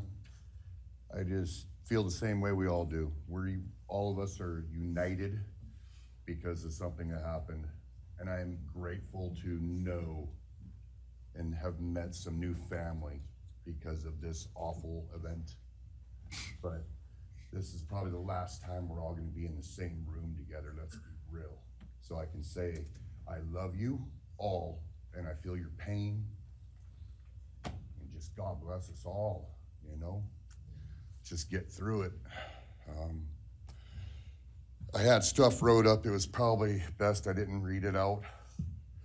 Probably get kicked out of here, so. You know, I'll share one thing to you guys, not to you, with Xana. So I was working in North Dakota and came home, and Jazzy and Xana had taken our son Elijah and put him in a dress, makeup, and it was awful, you know. I was like, I don't know. She was funny. I told her she'd be in the movies and be somebody great one day like that. And now she is just above us as an angel with all the other beautiful kids. So let's hold that to our hearts, because this evil thing is not gonna take nothing from us. You, man, I don't know what my limits are here, but I'm really struggling, dude. I am struggling, so I wanna just be out in the woods with you just so I can teach you about loss and pain. I love God. I wouldn't take your life, that's up to him. But I guarantee you, you are weak. God, I would just give a moment, man, 5 minutes out in the woods. Oh, man. Ooh. You're gonna go to hell. I know people believe in other stuff. You're evil. There's no place for you in heaven. You took our children. You are gonna suffer, man. I'm shaking because I want to reach out to you, but I hope you feel my energy, okay? Go to hell.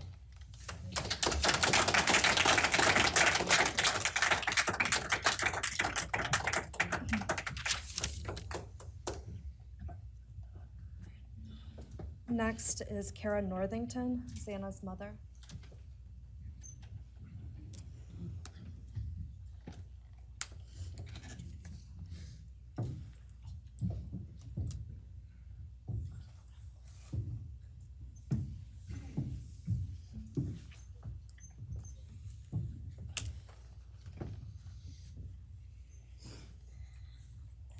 I'm Kara Northington. I am Xana Kernodle's mother. This letter is to you, really. But it's for my daughter, who was murdered by you.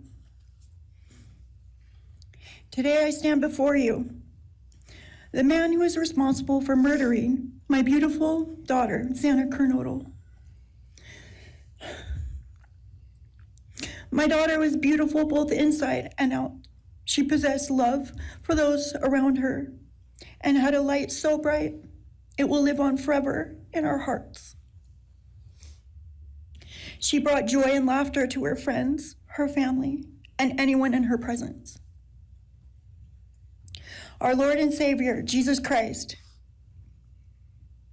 now has her in his loving arms in heaven, where she can never be harmed ever again for eternity.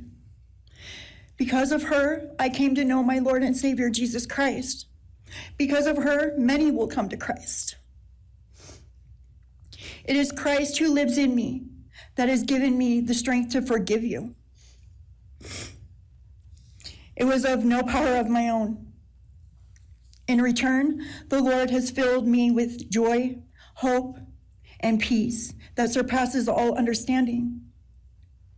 Jesus has allowed me to forgive you for murdering my daughter without you even being sorry or asking for this.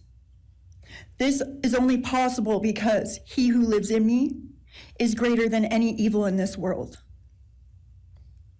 For God hath not given us the spirit of fear, but of power and of love and of a sound mind. I do not fear you or even let you rent space in my head anymore. This forgiveness has released me from any and all evil you have inflicted on me and my family. It has allowed me to let our Lord deal with you. You have accepted a deal that will prevent you from receiving the death penalty. Nothing man can do to you can ever compare to the wrath of God.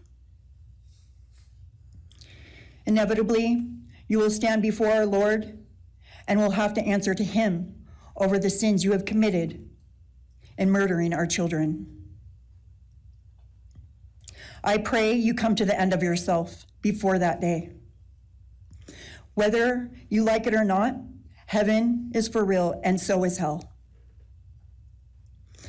The innocent life of Xana that you stole from myself and my family, and the destruction it has caused. I am washing my hands of you and turning you over to my Lord and Savior, Jesus Christ, whom vengeance belongs to. In closing, I want to read a passage from the Bible, Ephesians 6, King James Version. Finally, my brethren, be strong in the Lord and then in the power of his might. Put on the whole armor of God, that ye may be able to withstand the wiles of the devil. For we wrestle not against flesh and blood,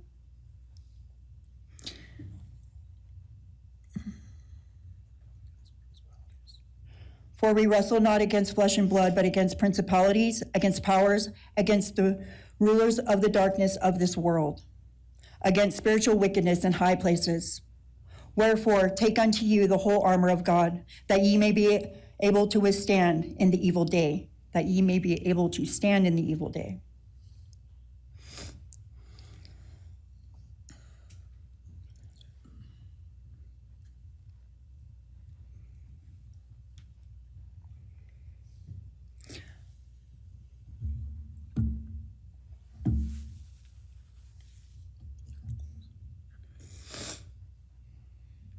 I'm not going to share memories of Xana or any more of the goodness of her with you, because I do not want that to be in your head. I don't want it to be in your head. You don't deserve that. You don't deserve our good memories that we have. I do pray for you. I pray that you come to the end of yourself. I pray that before this life is over, that you ask our Lord and Savior in your heart and to forgive you. I do pray for that. But after today, I wash my hands of you, and you are no longer a thing. Thank you. Thank you.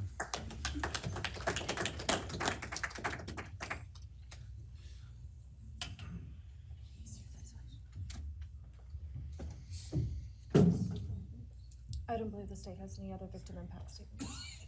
Okay.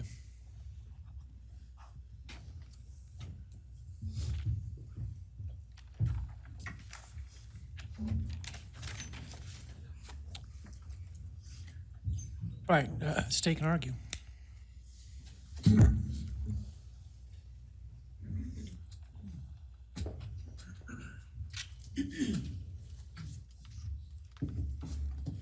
Thank you, Your Honor.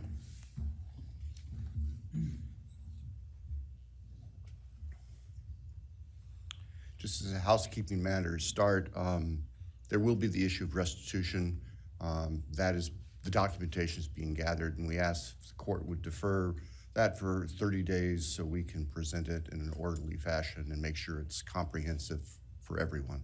Any objection to leaving restitution open in 60 days? All right. Thank you, Your Honor.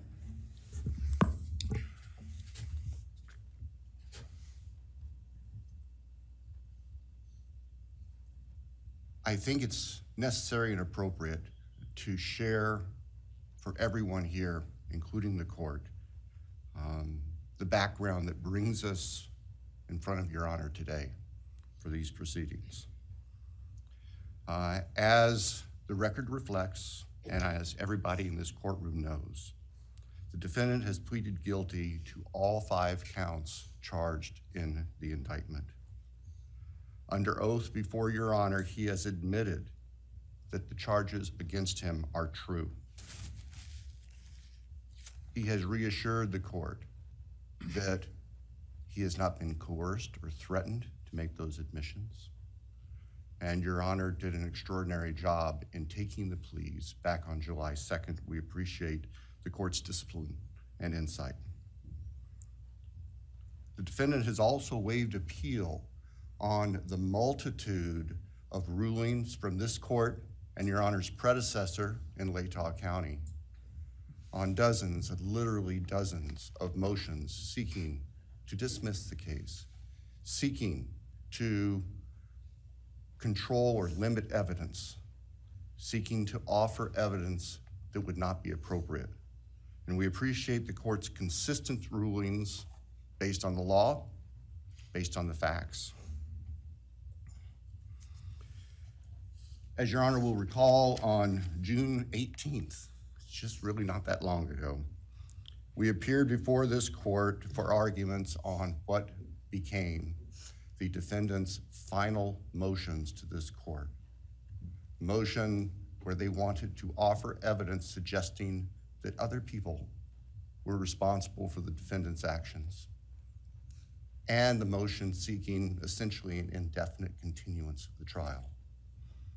It was readily apparent to all of us in the courtroom from Your Honor's comments that those motions were not going to be granted. So we returned to Moscow and continued with what we had been working on for months in preparation for trial. We had no qualms about going to trial if trial was what was necessary and appropriate.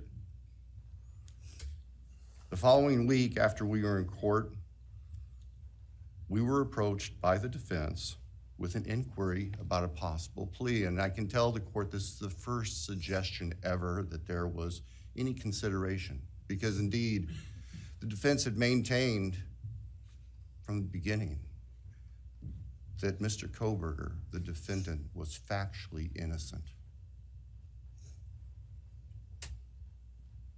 It's clear that the reality of the evidence and the case that had been investigated and prepared and that we were ready to present in court became a reality. Our reaction, among other things, was to reach out to all the families. And in fact, later that week, on Thursday and Friday of that last week of June, we met with representatives by teams, virtual meetings, with representatives of all the families. And we talked about the status of the case, and the upcoming trial and things that related to the trial. And we also let them know that there had been an inquiry about whether there might be an offer for a plea. And we asked the family members for their thoughts and feelings. And they were candid. And they have been candid since, and we respect that. And we understand, recognize, and acknowledge that there was a difference of opinion among representatives of the different families. We understand that. One of the challenges of this case, one of the unique things about this case is we have multiple victims, each unique unto themselves, their families and friends unique unto themselves, and all of them entitled to their opinions, all of them entitled to their thoughts. Over the following weekend, our prosecution team, very skilled attorneys who were personally as well as professionally deeply invested in this case, met. And we talked, and the decision was reached. Well, to start with, were there to be any sort of plea offer or discussion, there's only one possibility. And that would be for the defendant to plead guilty straight up to all charges. There would be no bargaining about counts. There would be no bargaining about reduced sentences. And so we made the proposal to the defense that if the defendant was willing to plead guilty up front to all 5 counts as charged and waive appeal of the court's myriad decisions during the past 2.5+ years on all of these motions that would have consumed years, if not decades, of time in the future. By the end of the weekend, we were notified the defendant was prepared to plead guilty as charged and factually acknowledge his responsibility in court for these horrible crimes. Obviously, those discussions and negotiations were confidential. And as Your Honor noted, I believe that was necessarily so, because if the defendant had decided not to plead guilty, it would have been devastating to our jury pool for there to be public information that there had been consideration by either party to a plea resolution. And protecting the prospective integrity of a trial after so many years was paramount. So, the end of the weekend came. We notified the victims' families of what had occurred. I recognize and acknowledge personally, and I respect the fact that of these fine, suffering people here, not everybody agreed with the decision we make. I accept that. It's my responsibility in the end. I recognize that that's the duty of the office that I hold.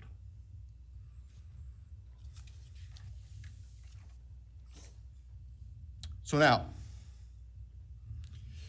it is time for the judicial system to impose final judgment and close the door on this chapter of these tragedies. As the court is aware, by the agreement of the parties, it is the state's prayer. Perhaps have the Elmo police turned on.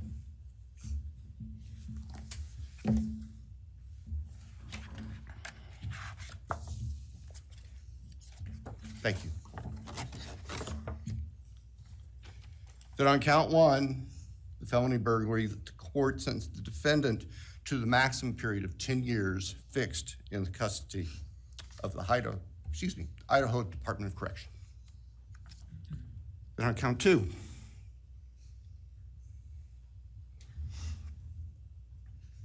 that the court sentenced the defendant to fixed life for the murder of Maddie Mogen. On count 3, that the court sentenced the defendant to fixed life for the murder of Kaylee Gonzalez. On count 4, that the court sentenced the defendant to fixed life for the murder of Xana Kernodle. On count 5,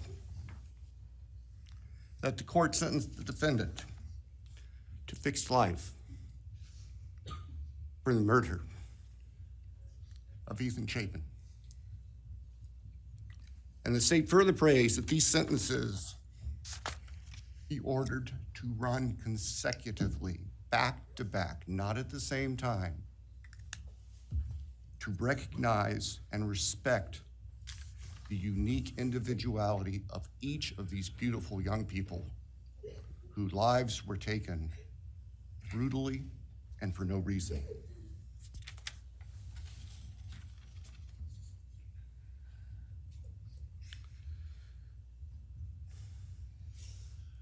And hopefully now, as we have heard earlier this morning, it is time to afford the families and the friends and the community and the state of Idaho and the nation and the world to move forward. We can't undo, and we can never undo, the horror of what occurred on the early morning hours of November 13th, 2022 at 1122 King Street in Moscow, Idaho. For a long time, the presiding district judge in Latah County was John Stegner, who eventually became a member and a justice of the Idaho Supreme Court. And Justice Stegner often observed that even God cannot change the past. But everyone in this room has the ability to take themselves forward. And we want the judicial system to afford them the opportunity today to do that.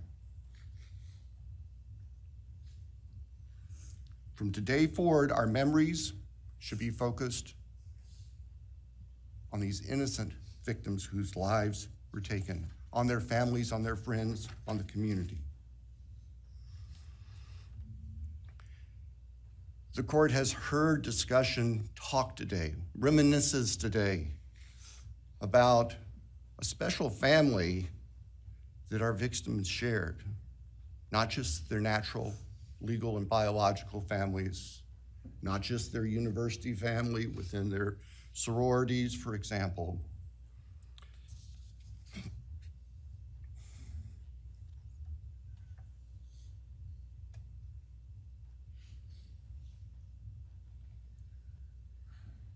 But this family. This is the picture taken on November 12th, 2022, of the special family of 1122 King Road.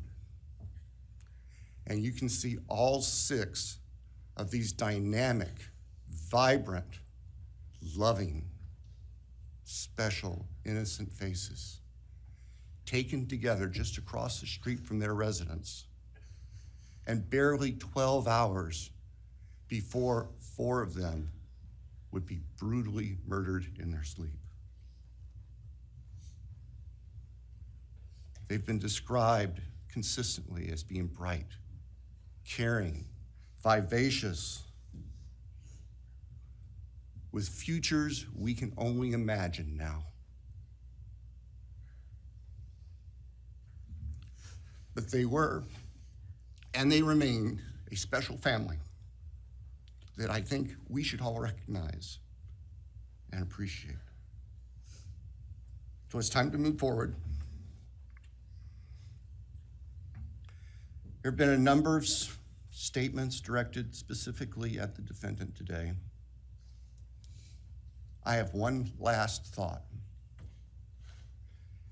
After Your Honor imposes judgment and sentences the defendant to spend the rest of his life in prison, in other words, sentence the defendant to die in prison,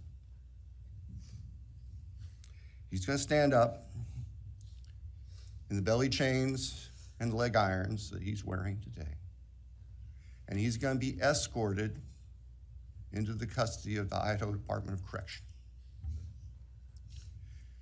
And the door will close behind him forever.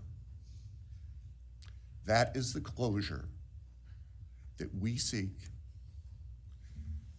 that all of these people, these loving friends and family deserve, so that we can move forward. Thank you, Your Honor.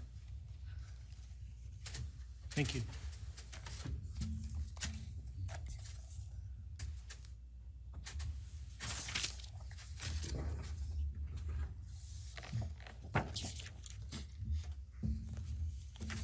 All right, does the defense have evidence to present today? All right. Does defense wish to make argument today? Your Honor, we do not wish to make arguments. Mr. Kohberger, along with his legal team, is prepared for the court to enter judgment. All right, Mr. Kohberger, you have an opportunity to make a statement if you wish to. I take it you are declining. I respectfully decline. Well,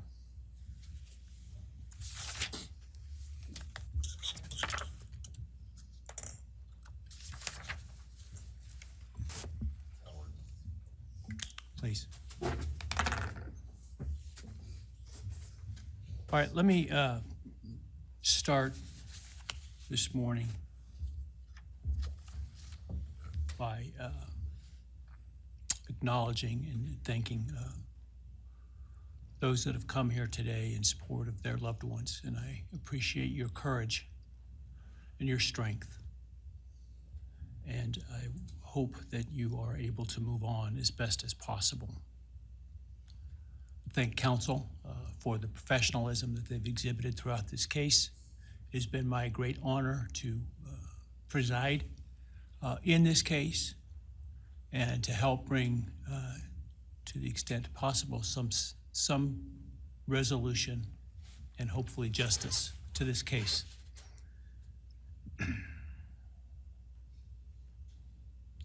During the quiet morning hours of November 13, 2022, a faceless coward breached the tranquility of 6 beautiful young people and senselessly slaughtered them, 4 of them. Who committed this unspeakable evil was unknown for several weeks, but due to the killer's incompetence and outstanding police work by numerous local, state, and federal law enforcement agencies, the person that slithered through that sliding glass door at 1122 King Road now stands before the world and this court unmasked. This unfathomable and senseless act of evil has caused immeasurable pain and loss.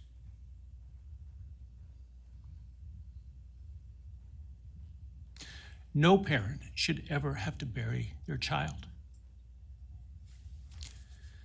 This is the greatest tragedy that can be inflicted upon a person. Parents who took their children to college in a truck filled with moving boxes had to bring them home in hearses lined with coffins.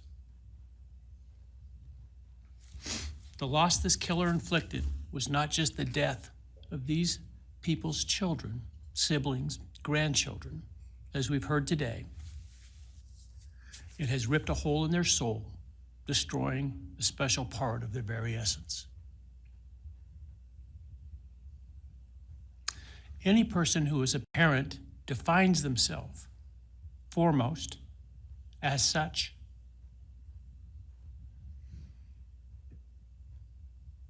It is their existence and purpose of being. And it has been stolen from these parents.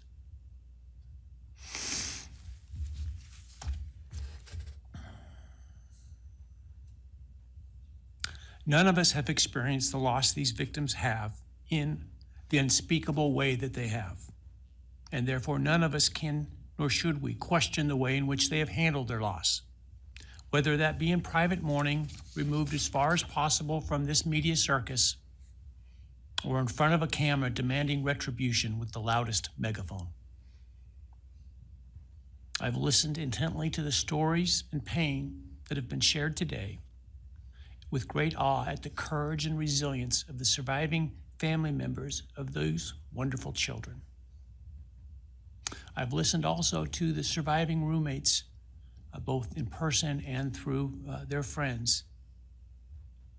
And I can't think of how, frankly, courageous they have been despite the hell that they have faced by uncaring people who have come up with all kinds of crazy theories about two kids simply being kids. The parents, siblings, and other family members who have spoken today are designated as victims in our legal system. But going forward, I hope that they can shed that label, as it gives too much power to the evil that condemned them to that role. They are and should be known as survivors, fighters, and foremost as witnesses to the tremendous lives of value and unbounded promise of these four young people.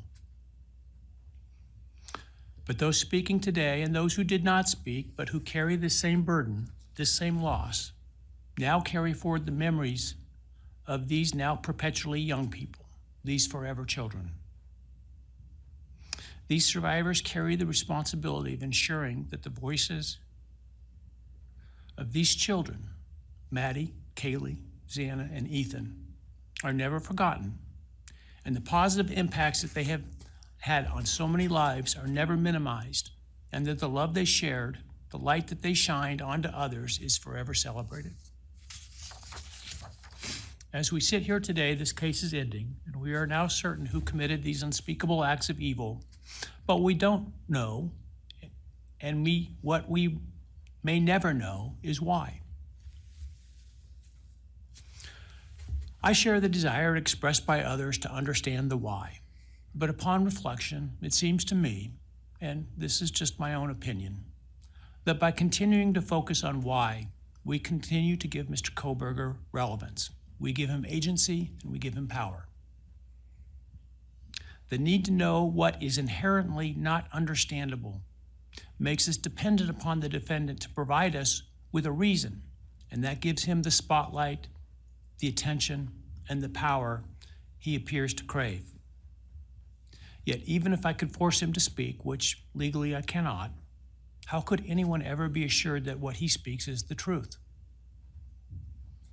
Do we really believe, after all of this, he's capable of speaking the truth or of giving up something of himself to help the very people whose lives he destroyed? Rather, I suspect the so-called reason would be dished out in enticing, self-serving, and aggrandizing untruthful bits, leaving people wanting more information, more insight, and thus enhancing even further the power he seeks to hold. Even if we could get truthful insight into his why, I suspect it would not in any way quench one's thirst for actually understanding why in the first instance. Because there is no reason for these crimes that could approach anything resembling rationality. No conceivable reason could make any sense. And in the end, the more we struggle to seek explanation for the unexplainable, the more we try to extract a reason, the more power and control we give to him. In my view, the time has now come to end Mr. Kohberger's 15 minutes of fame. It's time that he be consigned to the ignominy and isolation of perpetual incarceration. I know there has been concern about him collaborating on books or movies or other media projects, and I truly hope that someone does not stoop to affording him this spotlight that he desires in the name of clicks, royalties, or profits. While criminal behavioralists should study him away from the spotlight in an attempt to prevent other would-be killers from acting on their worst impulses, There should be no need for that to spill over into the public eye. The great Idaho jurist Edward Lodge was known for trying to find something positive about every person he ever sentenced. And with over a half a century as a trial judge, that was a lot of people. This was often challenging, and I recall in one case he said that the best he could come up with was the defendant had good penmanship. Truth be told, I'm unable to come up with anything redeeming about Mr. Kohberger because his grotesque acts of evil have buried and hidden anything that might have been good or intrinsically human about him. His actions have made him the worst of the worst. Even in pleading guilty, he is giving nothing hinting of remorse or redemption, nothing suggesting even a recognition or understanding, let alone regret for the pain that he has caused. And therefore, I will not attempt to speak about him further, other than to simply sentence him so that he is forever removed from civilized society. And accordingly, based upon his conduct and based upon the record before this court, recognizing the standards that govern this court's sentencing decisions as set forth in State v. Toohill, I hereby sentence Mr. Kohberger as follows. On count 1, burglary, 10 years fixed, 0 years indeterminate. I also impose a fine of $50,000. Count 2, first-degree murder of Madison Mogan. I sentence the defendant to a fixed term of life imprisonment without the possibility of parole, a fine of $50,000, and a civil penalty of $5,000 payable to the family of the victim. On count 3, for first-degree murder of Kaylee Gonzalez, I sentence the defendant to a fixed term of life imprisonment without the possibility of parole, a fine of $50,000, and a civil penalty of $5,000 payable to the victim of the family, or to the family of the victim, pardon me. On count 4, for the first-degree murder of Xana Kernodle, I sentence the defendant to a fixed term of life imprisonment without the possibility of parole, a fine of $50,000, and a civil penalty of $5,000 payable to the family of the victim. On count 5, for the first-degree murder of Ethan Chapin, I sentence the defendant to a fixed term of life imprisonment without the possibility of parole, a fine of $50,000, and a civil penalty of $5,000 payable to the family of the victim. The sentences on counts 1, 2, 3, 4, and 5 shall run consecutively to one another. Restitution will be left open for 60 days.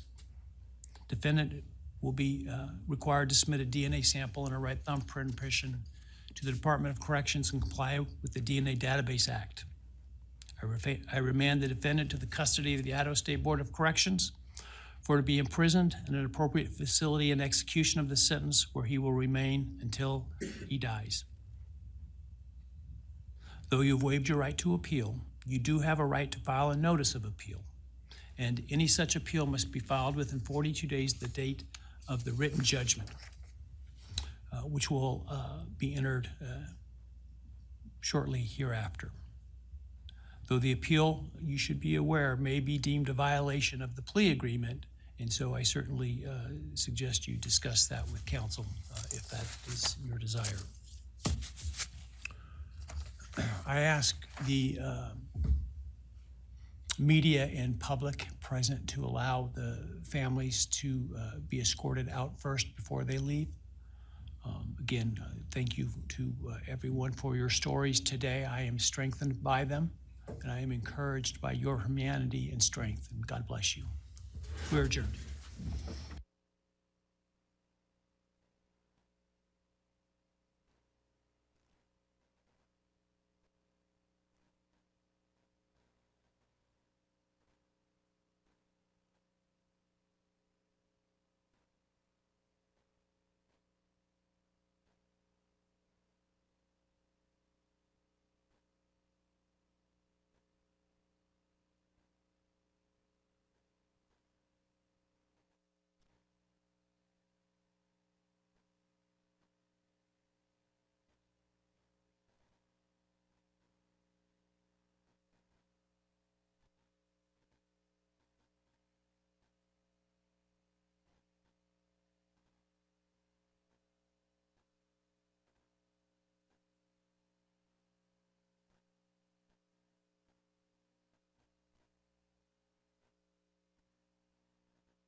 got to clear.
Down front.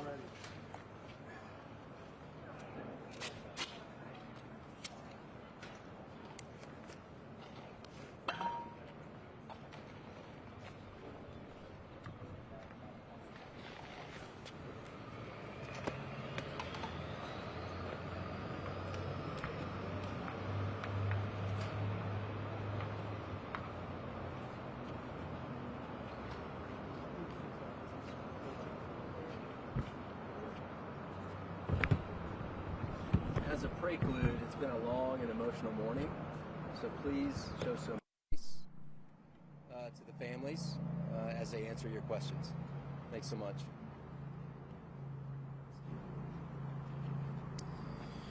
Well, it's almost been 3 years, and today's the end of a long, hard-fought battle.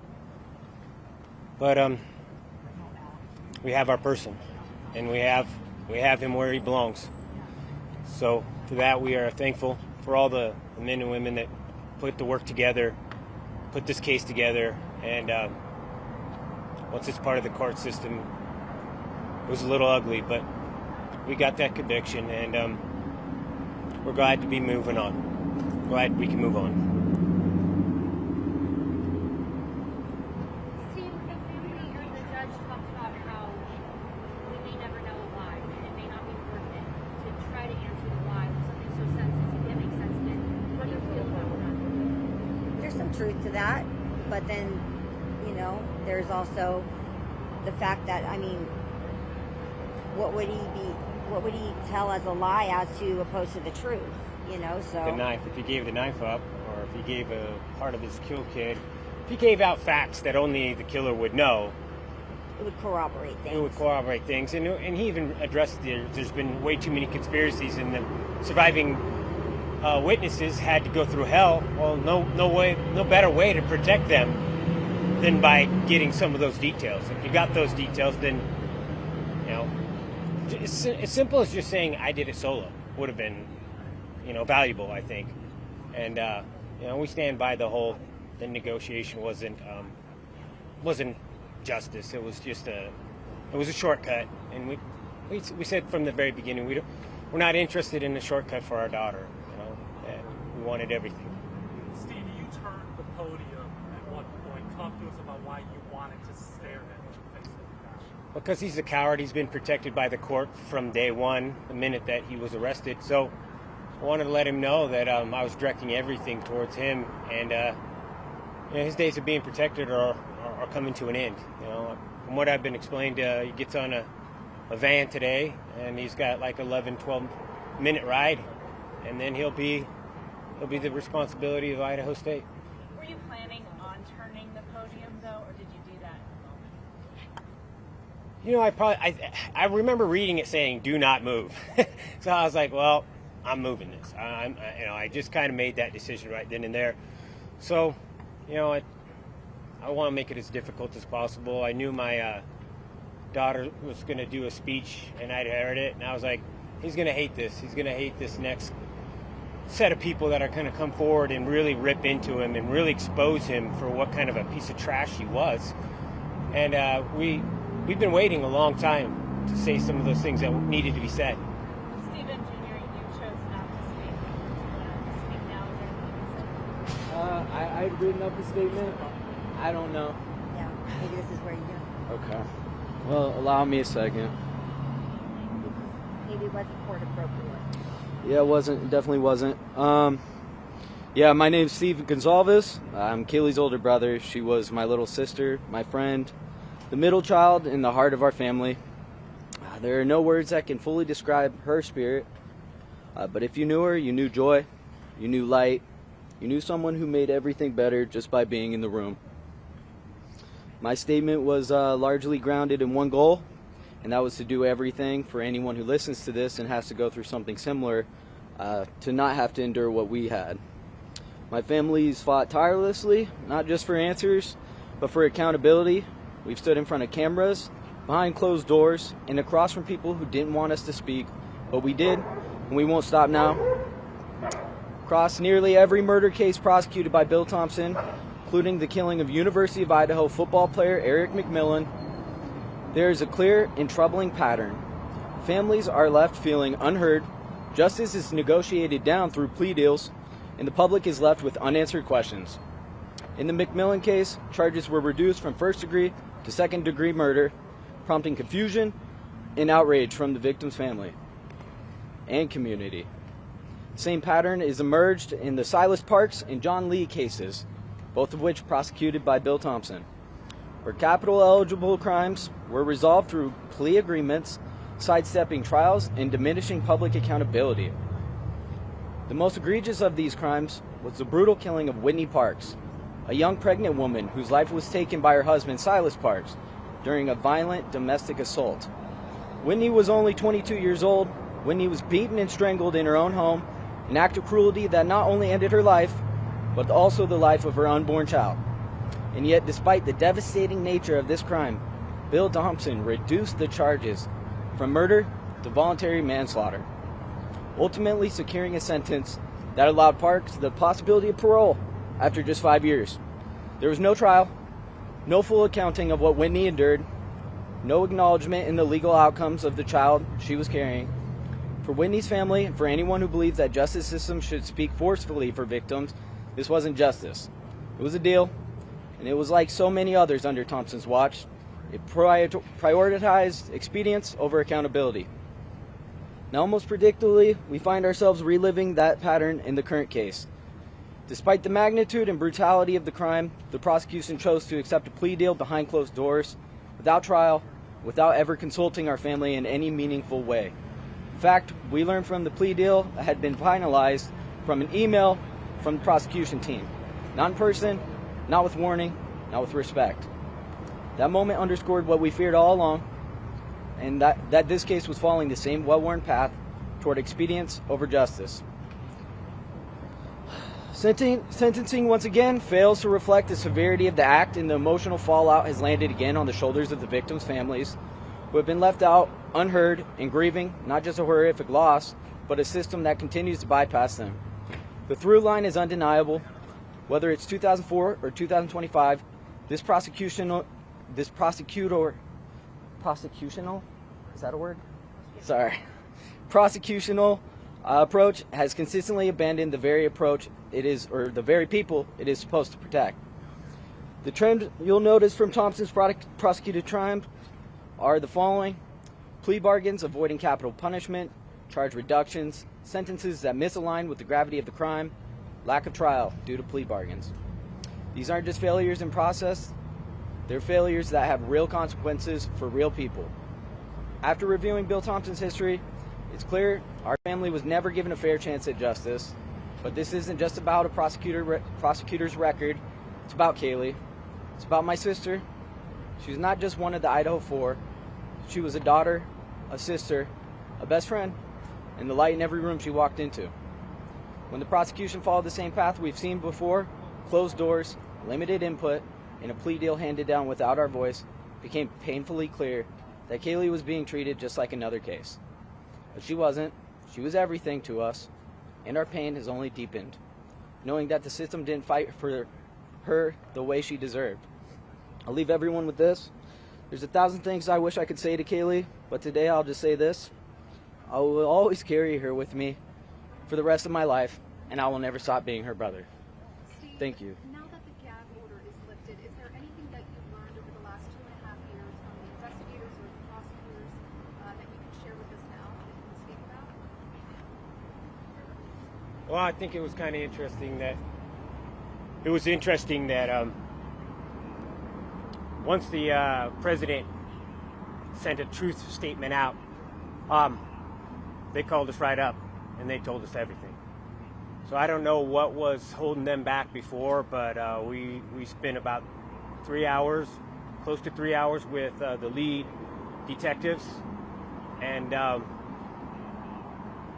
yeah, we found because our main thing was we didn't want to have victims advocate statements that had lies and misquotes and misinformation in it. So I appreciate the president, putting a little bit of pressure on there, and it seemed to work. Up until that time, they told us they were not going to tell us, and we were going to have to just wait for for the things to be unsealed. But yeah, it was horrific what Kaylee went through. Yeah, and I don't want to protect this guy, but I won't give out all the details. I'll be general. But yeah, she was stabbed over 30 plus times, and she was struck, and there was quite a bit of damage to her face.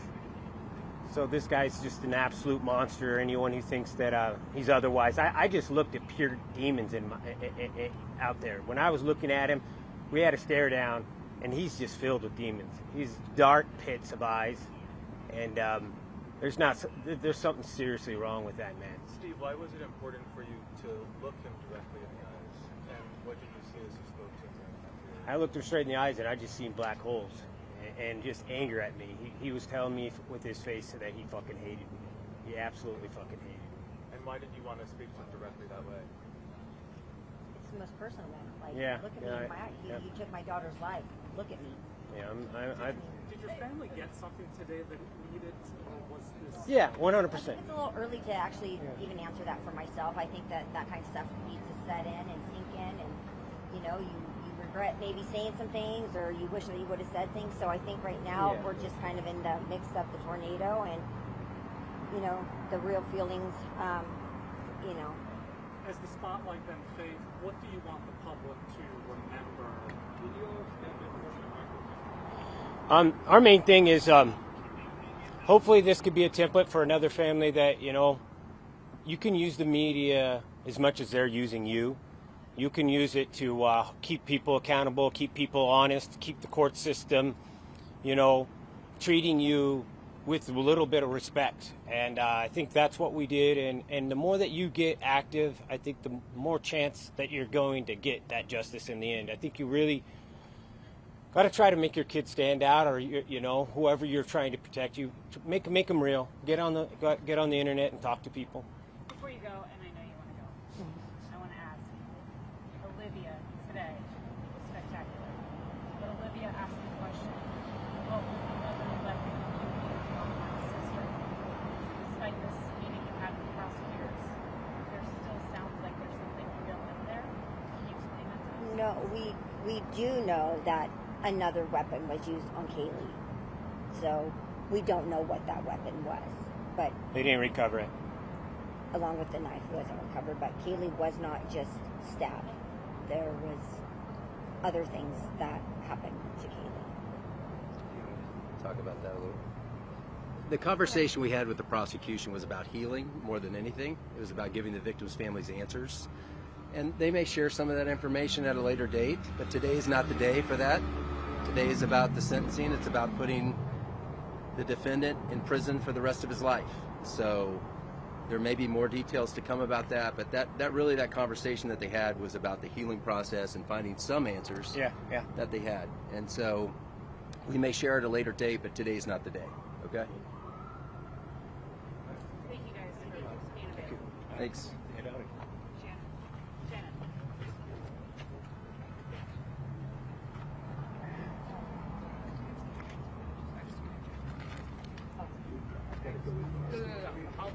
Irene will text you. Yeah.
Good afternoon. My name is Leander James. I am the pro bono attorney for Karen Laramie and Scott Laramie, the loving mother and stepfather of Madison Mogan. I ask that you please give your quiet attention to Scott. He would like to make a statement to you and to all those out there in support of them and the other families. Thank you.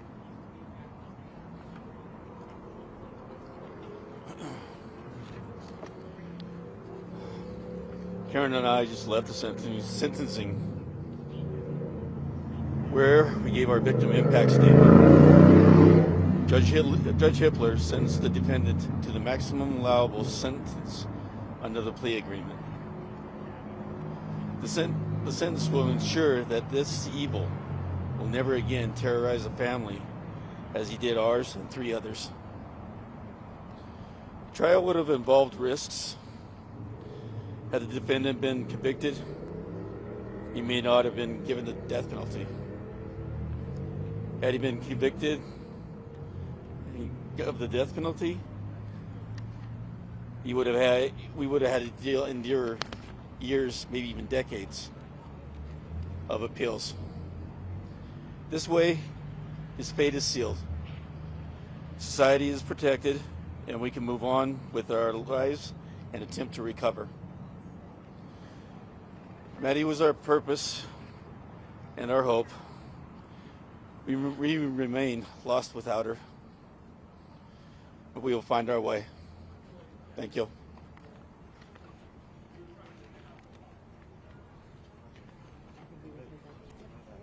Get up. Thank you.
Which soundbite is that?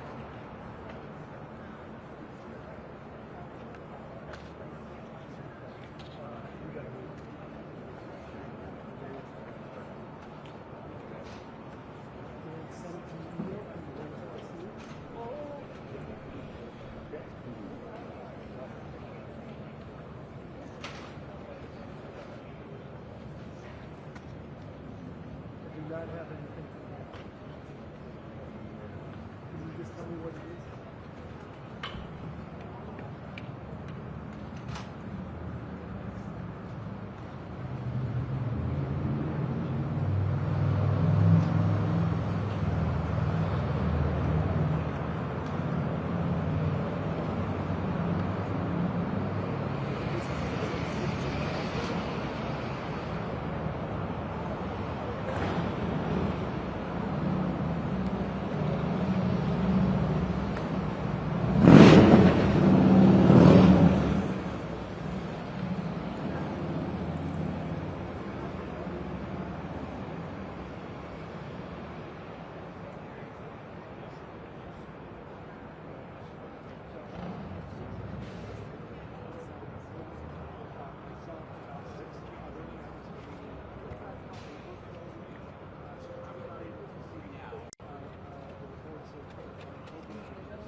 Bryan and Justin was absolutely packed members of the force, family, and friends, as well as members of the media.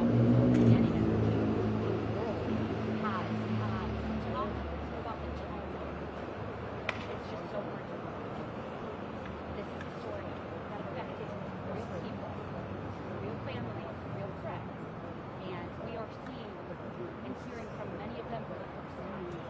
One of the survivors remains. We are also hearing from victim impact statements was read on behalf of Bethany Funk by her friend Emily Alon.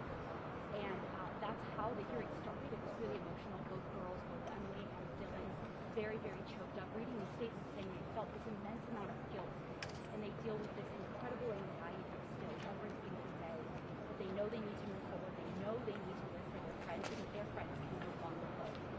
Beyond that, we heard from the families of Gonzalez, of Madison Logan, of Xana Cornovo. As more and more people read their victim impact statements, more and more people started clapping for them. Just goes to show you how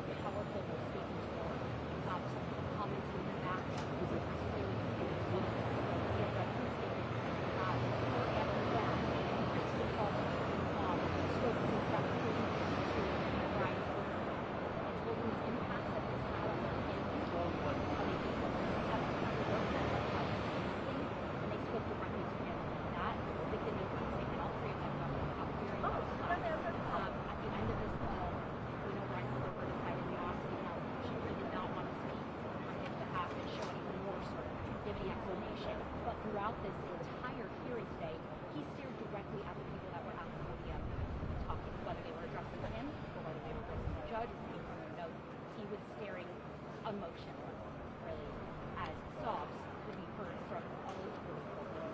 I was sitting behind Hunter Johnson and Emily Long, two friends of the victims. We do know based on other reporting that they were to call 911 that day. And Hunter grabbing tissue, stabbing his eyes. And at the end of this hearing, you guys saw Bill Thompson put up photos of each of the victims, ensuring that their individual stories do not get lost, ensuring that we put face to the name. They're not the Idaho boy. It's not some story for our consumption. They're people who are he put up each of their photos. He put up a photo of all of the roommates, and he said, "This is a special family, and for you guys to remember, this is special family that we recommend consecutive life sentences in prison." That's exactly what it is.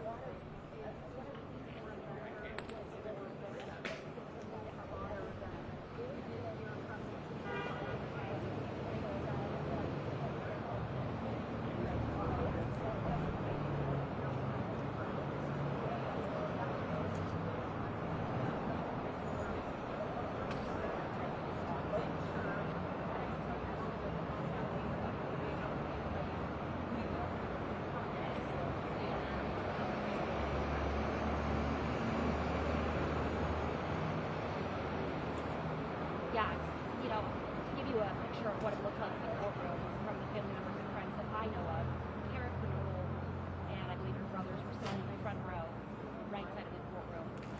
Next to her was Madison Moten's grandmother, who also died, and behind them were Dylan Mortensen and one of the surviving roommates, as well as his friend, the victim. Behind them were the Moten family, so Ben Moten was actually in the front row as well, alongside Kara Knoll, but then behind friends was their family. So Scott and Karen Laramie, that's Madison, and behind them, amidst all of the family, audible sobs, particularly in that moment when each of their family members, each of those victims' photos were shown. It was emotional, absolutely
step forward.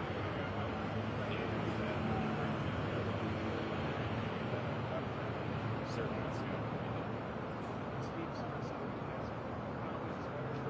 And then his wife.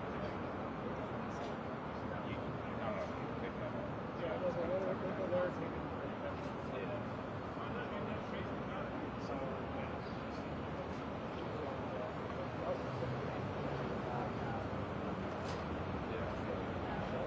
I know. Probably not to him since he knows.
words today, but with our commitment to protecting others and their memory.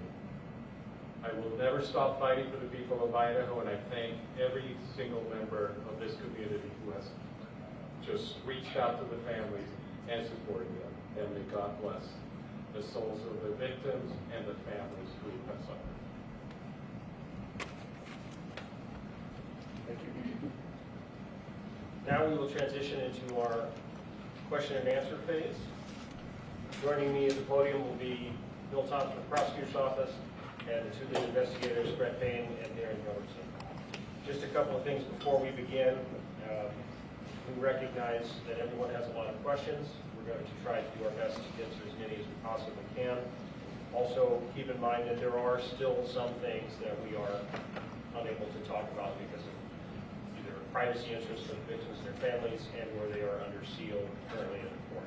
So if those items do come up, then that will certainly be the answer that you will receive. And to keep this sort of orderly, I will try to be the one to point out who's got their hands up on this. And the mics. Chief Dollinger, Amanda Rowley with Crime 2 in Spokane. What more can you tell us about the release documents that the police department is working on putting online, and what can we expect from that? Certainly. As we put out that press release, I hope everybody can understand the immense amount of information that's in this investigation is going to take a lot of time to prepare. It has to be gone through legally to be redacted or figured out whether or not it can actually be released. So I did get word today. It sounds like our website will be going live hopefully this afternoon. There should be another press release coming out in the next few hours to show that website so that people can start accessing that. Initially, what is going to be on there, and certainly this is just for the Moscow Police Department because we're only the holders of our records, but it will be all of our police reports on this investigation. So just the documents there. They'll be redacted, ready to go, again, free of charge for the public. We want to be as transparent as we possibly can, so we wanted to get those out there. Chief, from the very beginning, your department was saying this was a targeted attack. Can you now say who was the target and what's your evidence to show that? I'll turn that question over to the investigators to answer that one. Well, I think Darren and I have, the evidence suggested that there was a reason that this particular house was chosen. What that reason is, we don't know. We don't know who the target was, and we're not going to speculate on that up here today. But we can tell you that for whatever reason, Mr. Kohberger chose that residence. Perhaps it's the location, layout, we don't know. But that's, to the best of my knowledge, that's what that statement likely led to. During Haley got the fair page view, there was a social media account that surfaced that has long had speculation that it was Bryan Kohberger. Can you talk at all about the Papa Roger potential connection, if any? Right. There was no connection. There wasn't at all. We looked into every bit of it. We took a deep dive into it. We researched it. So it wasn't him? It was not. It was not. Thank you. Cut that off. Is it possible that there was a second murder weapon used, not just the knife?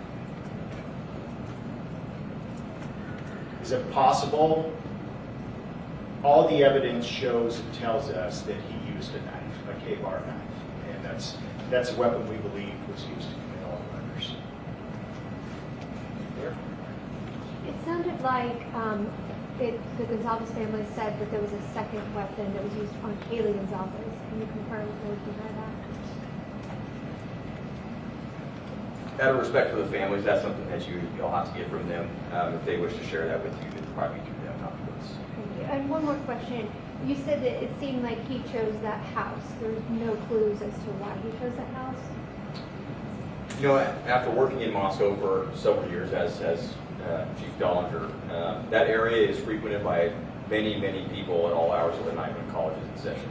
So what Darren and I have surmised is that perhaps it's the old hiding in plain sight. There's lots of people around, there's lots of vehicles around at all hours.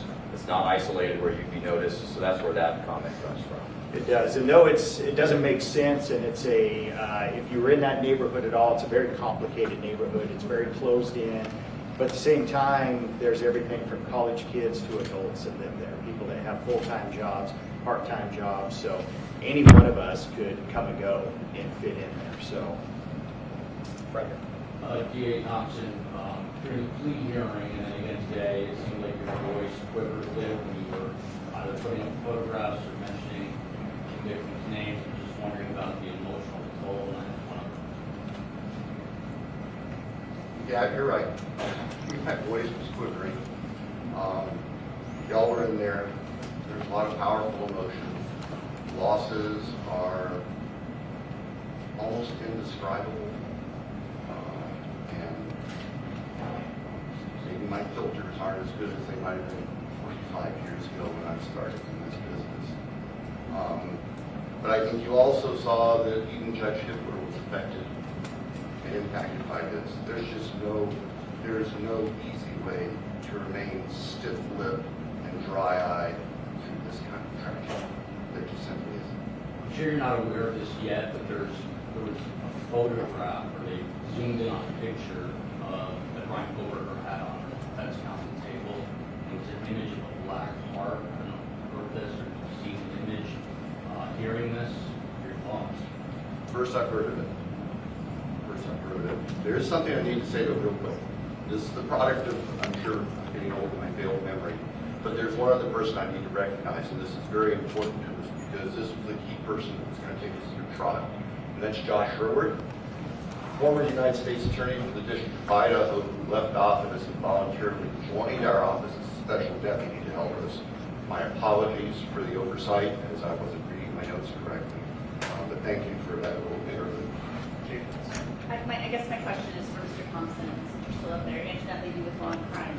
You said that it was your decision to accept this plea agreement. It brings finality. He will die in prison. But Corporal Payne just said they don't know who the target was and why he targeted this house. Was there a reason why, as part of the plea agreement, you didn't require Ann Taylor to have her client sit down with you all and to answer some of these questions? I think that Judge Hitler addressed that today very, very well, which Judge Hitler addresses everything very well, we found. The law does not give the court or us the power to require a specific factual allocution. And just let me finish. And we recognize that. We recognize that we could have said, well, in order for us to move forward, we want a factual allocution. But I have to be perfectly candid. I don't believe that there's anything that would come out of his mouth that would be the truth. I don't believe that there's anything that would come out of his mouth that would be anything other than self-serving. And I don't believe there's anything that would come out of his mouth that would not further victimize the families. And so that just simply wasn't a factor. We made our decision based on our assessment of law and the facts. We made our decision based on being able to obtain accountability and certainty, not just for the victims' families, but for the communities and for the state. And that's where our obligations go. In the end, when the old Harry Truman thing, the buck stops on my desk, well, that's what I got when I was elected prosecutor 33 years ago. I never dreamed it would involve something like this. But we don't shirk our responsibilities just because it got big and nasty. Thank you. Corporal Kane and Lieutenant Wilson, first of all, I want to say to you, Corporal Kane, that the Chapin family told me that you called them every night during that nearly 7-week manhunt, even though you didn't have to. And I just think that goes to show the personal care you give us. So, that being said, I'm curious as to where you think or believe the murder weapon is, where you think or believe the clothes Kohberger was wearing that night are, and how do you think he avoided forensics at the scene? Well, I can just tell you, and forgive us if we go back and forth, it's just kind of how we roll. There is no evidence that we found that would lead us to any specific, even general location as to where the murder weapon or the clothes have been. And we searched. I mean, the FBI, again, to their credit, we had folks doing soil samples and so all sorts of things to try to come up with somewhere to start searching for these things, and we just never found it. As far as the forensics piece, I'll let Darren. Yeah, and on the weapon, it wasn't a lack of trying. You know, everywhere that we had evidence of where he went, based upon phone records, based upon the evidence that we had gathered, we searched that. We went there. We did searches on the ground, in the water. We did searches. We sent soil samples to try to figure out maybe where a shovel had been used. So we searched everywhere that we possibly could, but the reality is we're looking for a singular small, it's not that small, but K-bar knife, and that's it. So it's endless of where it could have been, and we just were not able to find it. So. What about the close of his ability, though, to avoid forensics at the scene, in a murder scene where we now know Kaylee Gonzalez was stabbed 34 times and that another victim was stabbed more than Right. So the reality is that somebody can carry this out and still not get covered in blood. That's the reality of it, and this does happen, and there's plenty of studies of that. And we've had some of the world's experts that we've asked those same questions, because we've struggled with that. Why do we not find more here and there? And the reality was, if somebody has the training, if somebody has thought about it, if somebody wears the right type of clothing, then that could be the outcome. That's what we were left with. Here. Gene Casares with CNN. To Mr. Thompson, did you do psychological testing on Bryan Kohberger? Did that weigh into your decision to have a plea deal? And stabbings, multiple stabbings are very personal. How did you assess that mode of murder? I can tell you that psychological testing was done with Mr. Kohberger. The results of that do not rise to a defense to his conduct under Idaho law. The results of the various testing, most of it done by the defense on behalf of the defense, also sealed by court order, so I can't speak to any specifics, but I can tell you, yes, psychological testing was done. I can also tell you that no, psychological testing or any potential psychological issues did not play a role in our decision. Bill, does it have any bearing on where people be placed or housed? Where Mr. Kohberger, where the defendant is going to be housed is going to be up to the Idaho Department of Correction. And that could very well change over time. And the reality is we will know about it after it happens. Did you monitor Mr. Kohberger's communications while he was incarcerated? And did he say anything that was helpful or gave you any insight as to why he did this? Yeah, we did monitor both while he was housed and once he was in the county. Hundreds, thousands of hours of monitoring that was done, but there was nothing of evidentiary value that was gained from any of it. Will you be releasing those conversations? It's my understanding that the jail will not be releasing things that involve personal conversations with third parties. That ultimately would be a decision because the recordings are the possession of the two correctional facilities or detention facilities. But I'm pretty certain the Latah County Sheriff's Office policy does not allow for that, and I would guess Ada County is similar. You can ask them. Back here. Thank you. Greg Fisher with CBS News 48 Hours. Was there any evidence that Kohberger was following the social media of any of the victims? So, trust us, we wanted that to be the case. We've looked for a link and we have not found one. Not one. Yeah, through the entire investigation, I think that's something that we need, that you want, is to help to understand this and say, well, what's the connection? What was the link? And so we had every resource possible, and we worked that tirelessly, both from everything from his side, but all the victims and all the members of the House from their side. So we have never, to this date, found a single connection between him and any of the 4 victims or the 2 surviving roommates. Michael Ruiz from Fox News Digital. My question is for the investigators. You guys are going through this case. You've got a lot of evidence about his background, his education, his training. You said earlier you couldn't identify a reason the house was targeted. Do you have a motive? We don't. Lauren Patterson, Northwest Public Broadcasting. This question's for Anthony Gallagher, actually. I remember when Anthony was a beat cop assigned to talk to us at the very beginning and all of this happened. and now you're running the show. So I wanted to ask, as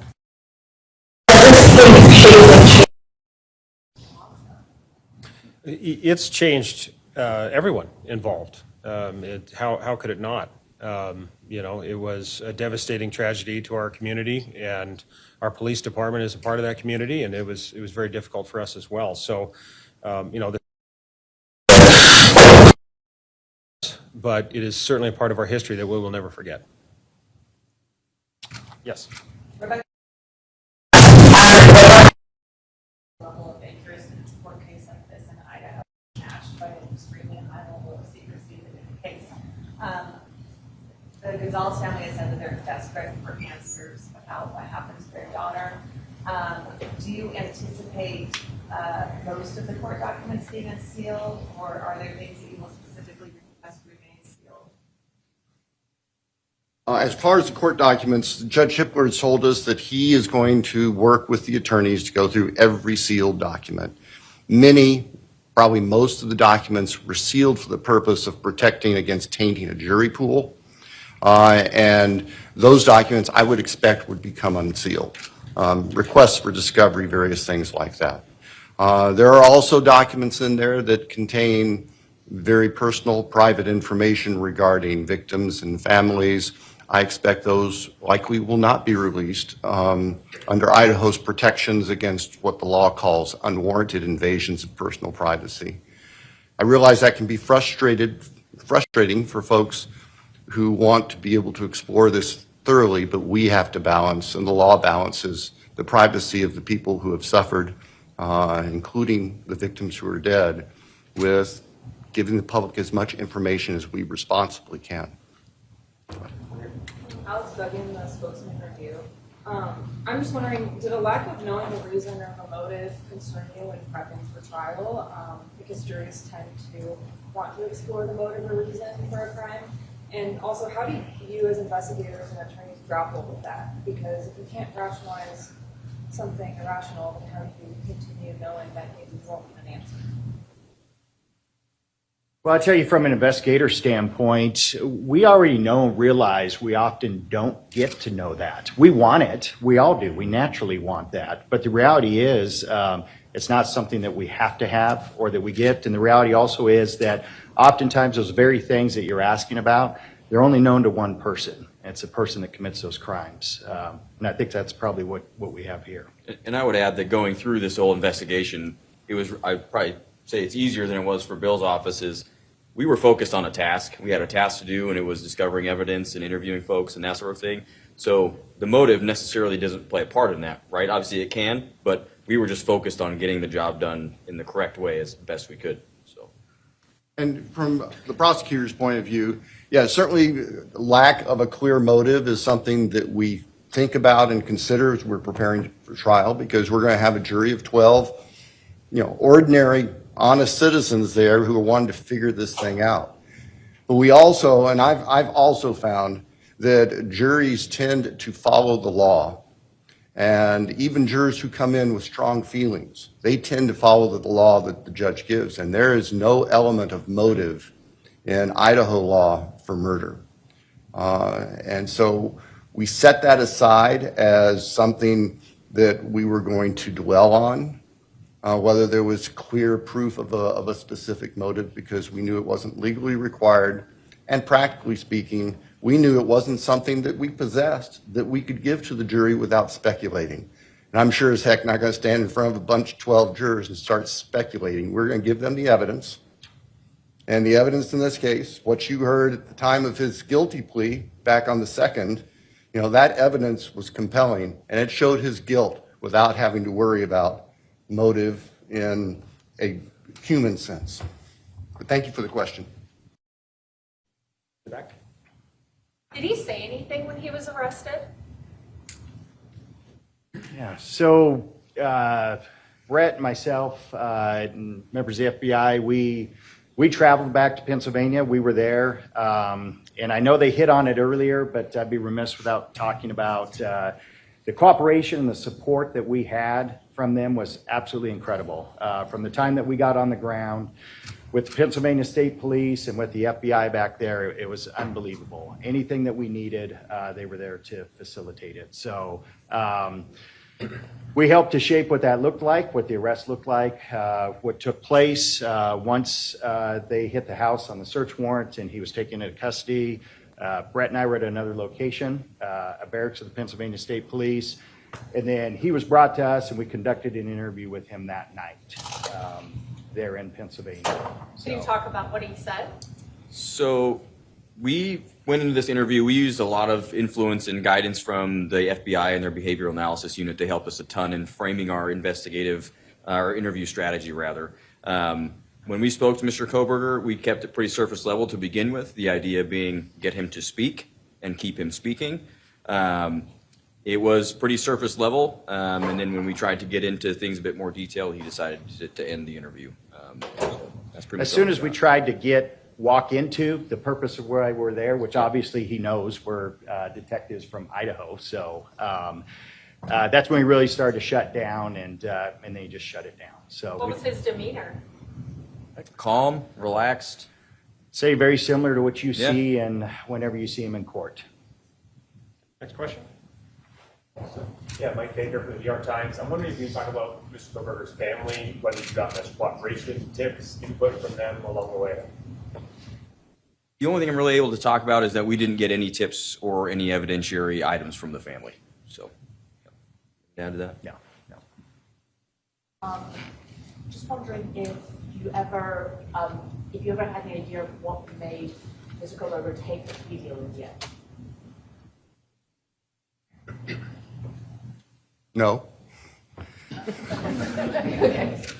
Can I ask a follow-up question? I know there were reports. That was a short answer. You probably have time for a short follow-up. Can I also ask a follow-up to the investigators? I know there were some reports that there was Kohberger's entire secret container out in the house. Did you ever determine what that was? No, and the belief was in the one of the surviving roommates in her statement, and that's out there, was that she observed something in his hand when she saw him, but we don't know what it was. You had an expert who was going to testify about cleaning something off of his work computer, this software expert. Was there any evidence that he had tried to wipe anything from his phone, software-wise? The Barnharts, I believe, is their name. Yeah, and so this kind of goes into the connection to the victims as well. That's a similar question. We had the world's foremost experts on this look into it, and there was evidence that he had used software to wipe many of his devices relatively effectively, so there wasn't much evidence obtained after that. Including, I think he had two softwares, or was it just the one software? I think he had one active phone, but I don't remember, so don't quote me if he had more at his home. So it was more than just the work computer that he had wiped? Yeah, he regularly used software to try to wipe, clear things off. He used VPN on his devices also. Hey, back here. Evan Fixler with the Idaho Statesman. I'm hoping you can walk us through the decision to hand off the DNA process on the knife sheath over to Othram Labs, who's contracted by ISP, and then ultimately the FBI takes over that IgG process. And then Prosecutor Thompson, I'm curious if you had concerns about constitutional rights issues based on how the FBI conducted themselves in that portion. I'll start, and I'll just speak briefly to, when we were notified that we had a DNA from the knife sheath, and it was a single source male DNA, touch DNA, then we knew that we had capabilities to take that further. So you're correct, the Idaho State Police has a contract with Othram Laboratories in Texas. So we flew that over there, and they started the process of working that in what was the beginning of the IgG process. And at some point during it, we were working with the FBI, which we did closely throughout the entire case and every aspect of it. We talked and met with them, and they had further resources and some capabilities that we thought may get us somewhere quicker. And so we made the decision to then shift that to the FBI and continue that process there. And as to your question about legal concerns, my simple answer is no. I didn't have legal concerns about how the FBI conducted their IGG investigation. I know that was the subject of lengthy, detailed, painfully detailed motions and briefing, and Mr. Nye rose to the occasion and was able to address all of that. But in the end, it's simply no different than sending somebody undercover into any place to gather information. And I was not concerned about the legality of it. And the judge came through and made the right decision that there was no violation of the defendant's rights or anybody else's rights. Had he not left the knife sheath behind, would you have been able to track him down? We've talked about this ad nauseum, and the answer is yes. Through the car, most likely. We had some amazing people going truly line by line over tens of thousands of white Hyundai Elantras. So we believe we would have got to it through that avenue. The time frame for that is uncertain. It could have been a week later, could have been 2 months later. We just don't know. We would have found him. We would have found him. There's a lot of questions in regards to that initial window. Brett and I made the decision on what that window was, even though the experts were saying there may be more years that match it. But the simple numbers that we began to look at were astronomical, of thousands and thousands, tens of thousands of these vehicles. So we chose to try to narrow it and start smaller. And then as we had to, we were going to open that up. But we both believe we would have gotten him through the car eventually. A question for Mr. Thompson. Amanda Rowley with Crime 2. It appears that the plea deal, it felt a bit rushed. So the question is, why did it happen so quickly, considering some of the families were against it? And also, the Mogan family at the plea hearing mentioned saying that this is the best possible outcome. Just wondering, do you agree with that, or would you have liked to have seen a different outcome? Well, I think we agree with the Mogan family. Our decision was that this is the best possible outcome, all things considered, and factoring into that the defendant was prepared to plead guilty as charged. Now, if that hadn't been a factor, we'd be picking a jury for trial starting right now, or starting this week. What was the first part? Why was this such a quick? It felt rushed. So why did this happen so quickly, even though the family? No, I hear you. The process moved quickly. There was no doubt about it. And like I outlined for the court earlier today, things changed dynamically the week following the June 18th hearings on the defense motion for a continuance and the alternate perpetrator motion, where Judge Hippler made it very clear that the defense was not going to prevail on either of those. And so the reality of trial was there, and there was nothing else in its way. We were continuing to prepare for trial. We had been doing that for months, and as I mentioned, that's you bringing Mr. Hurwitz in to help us because the Attorney General's office was not able, with the manpower, to help us all the way through trial. We were ready to go. When we were approached by the defense about the possibility of a plea, our first question was, is your client prepared to plead guilty? And it took them a little while to give us that answer. In the meantime, we reached out to the families, and we talked to the families, and we solicited their input, and we considered that in making our decision. The fact of the matter is, and I think Judge Hippler commented on this back on July 2nd when we were in court, is that the logistics of the upcoming trial with 10,000 prospective jurors being summoned in, the court staff making arrangements and preparing to process that part of the case dictated that if the case was going to resolve, it needed to resolve quickly. And so that kind of drove the pace over that weekend, the last weekend of June. At the end of the weekend, when we understood from the defense that the defendant was prepared to plead guilty, the court was notified the next morning, and the court wanted to move quickly to get a plea done on the record if it was going to be done, and if it wasn't, so we were not interrupted in our trial preparations. So trial logistics were the main concern, just as Judge Hippler had said prior, right, with the jury as a factor and that sort of thing. Yeah, the practical aspect is that the trial machine was running. And if it was going to be interrupted, that had to be known as soon as possible. I think that's the fairest explanation. Great question here. Yes, Michelle Benucci from 48 Hours. I just had a question about when you were looking into Kohberger's past, was there any early sign of trouble, or what did his background look like? Well, we can't go into his younger years. I believe that's actually still under seal. And correct me if I'm wrong. But what I can tell you is the things we do know about him was that his education led him down a path that was very much focused on forensics, crime scenes, that sort of thing. So that was really what we focused on in his background, is what led him down this path. How may he have prepared for this? And I think that was a big component of that, was just his schooling and his choice of potential future profession. So. And just so there's no speculation here by what Detective Payne just said, documents under seal involving Mr. Kohberger's background, they may or may not be released down the road. I can tell you that there is no evidence of any criminal history of any significant nature. There was no evidence of a history of violence. There was no evidence of a history of a factual predisposition to do the crimes that he committed here.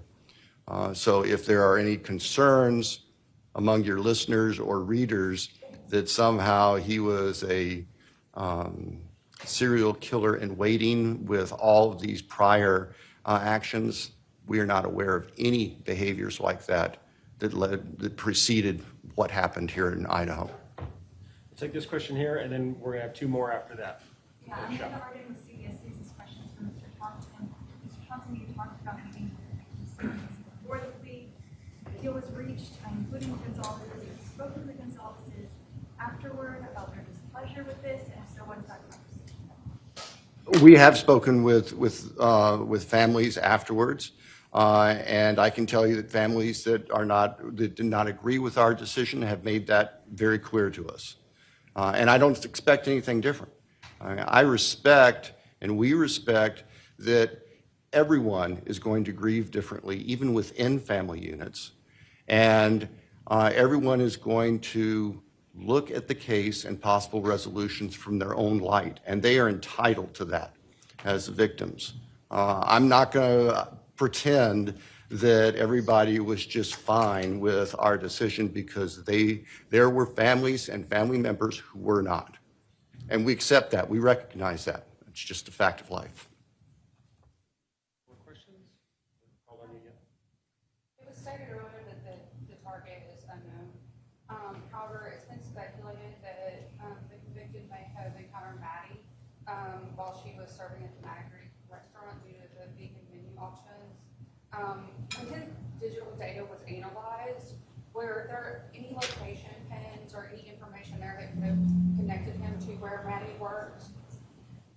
No, there wasn't. Like I said earlier, we wanted that. We looked for it in every possible way, digitally, financially, physical location, anything you could think of, anything that we thought, where is the connection, where's the overlap? And we searched tirelessly and never found it. At that restaurant.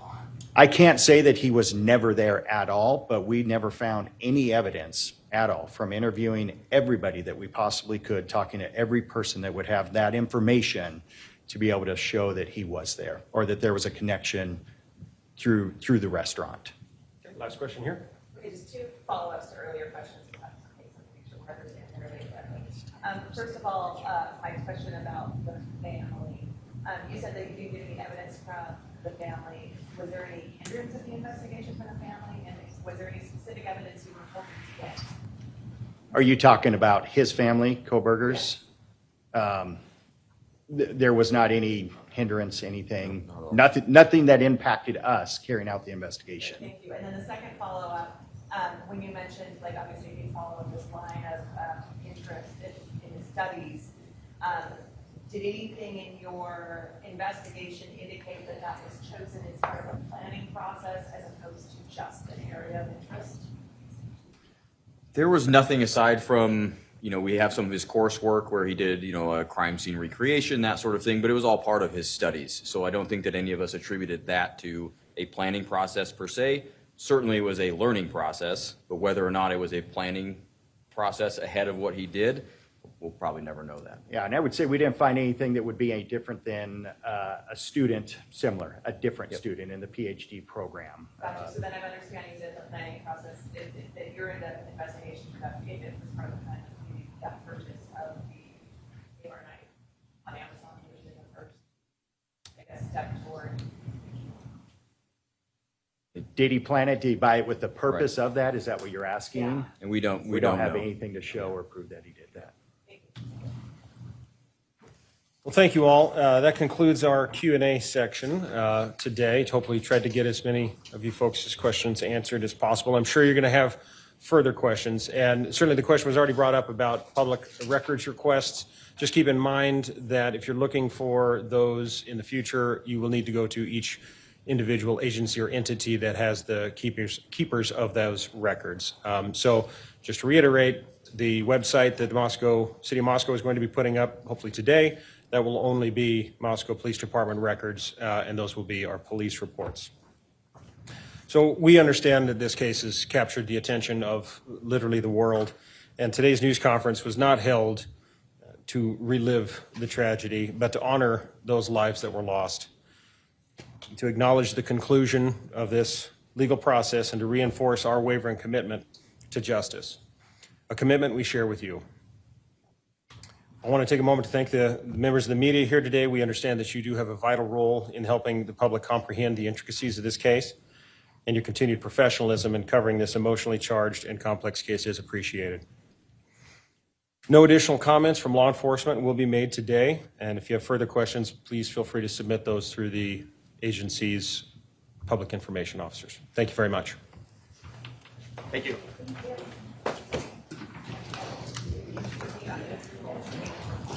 Grab.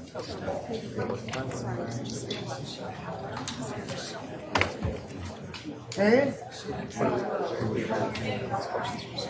The way you ask us.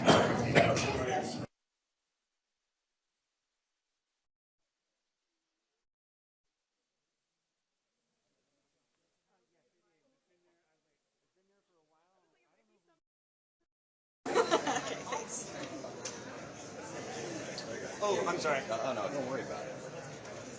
Are you still shooting stuff? Yeah, I'm just...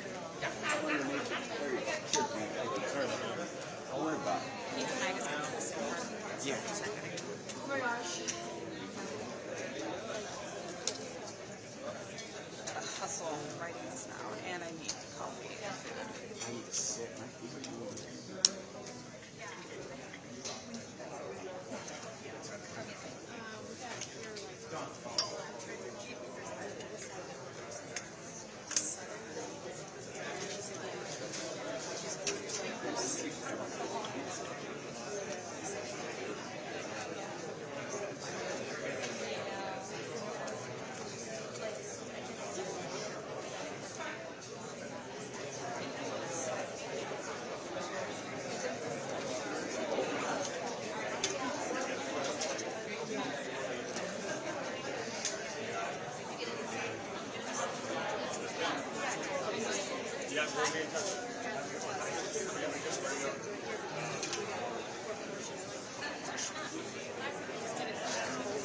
Sorry.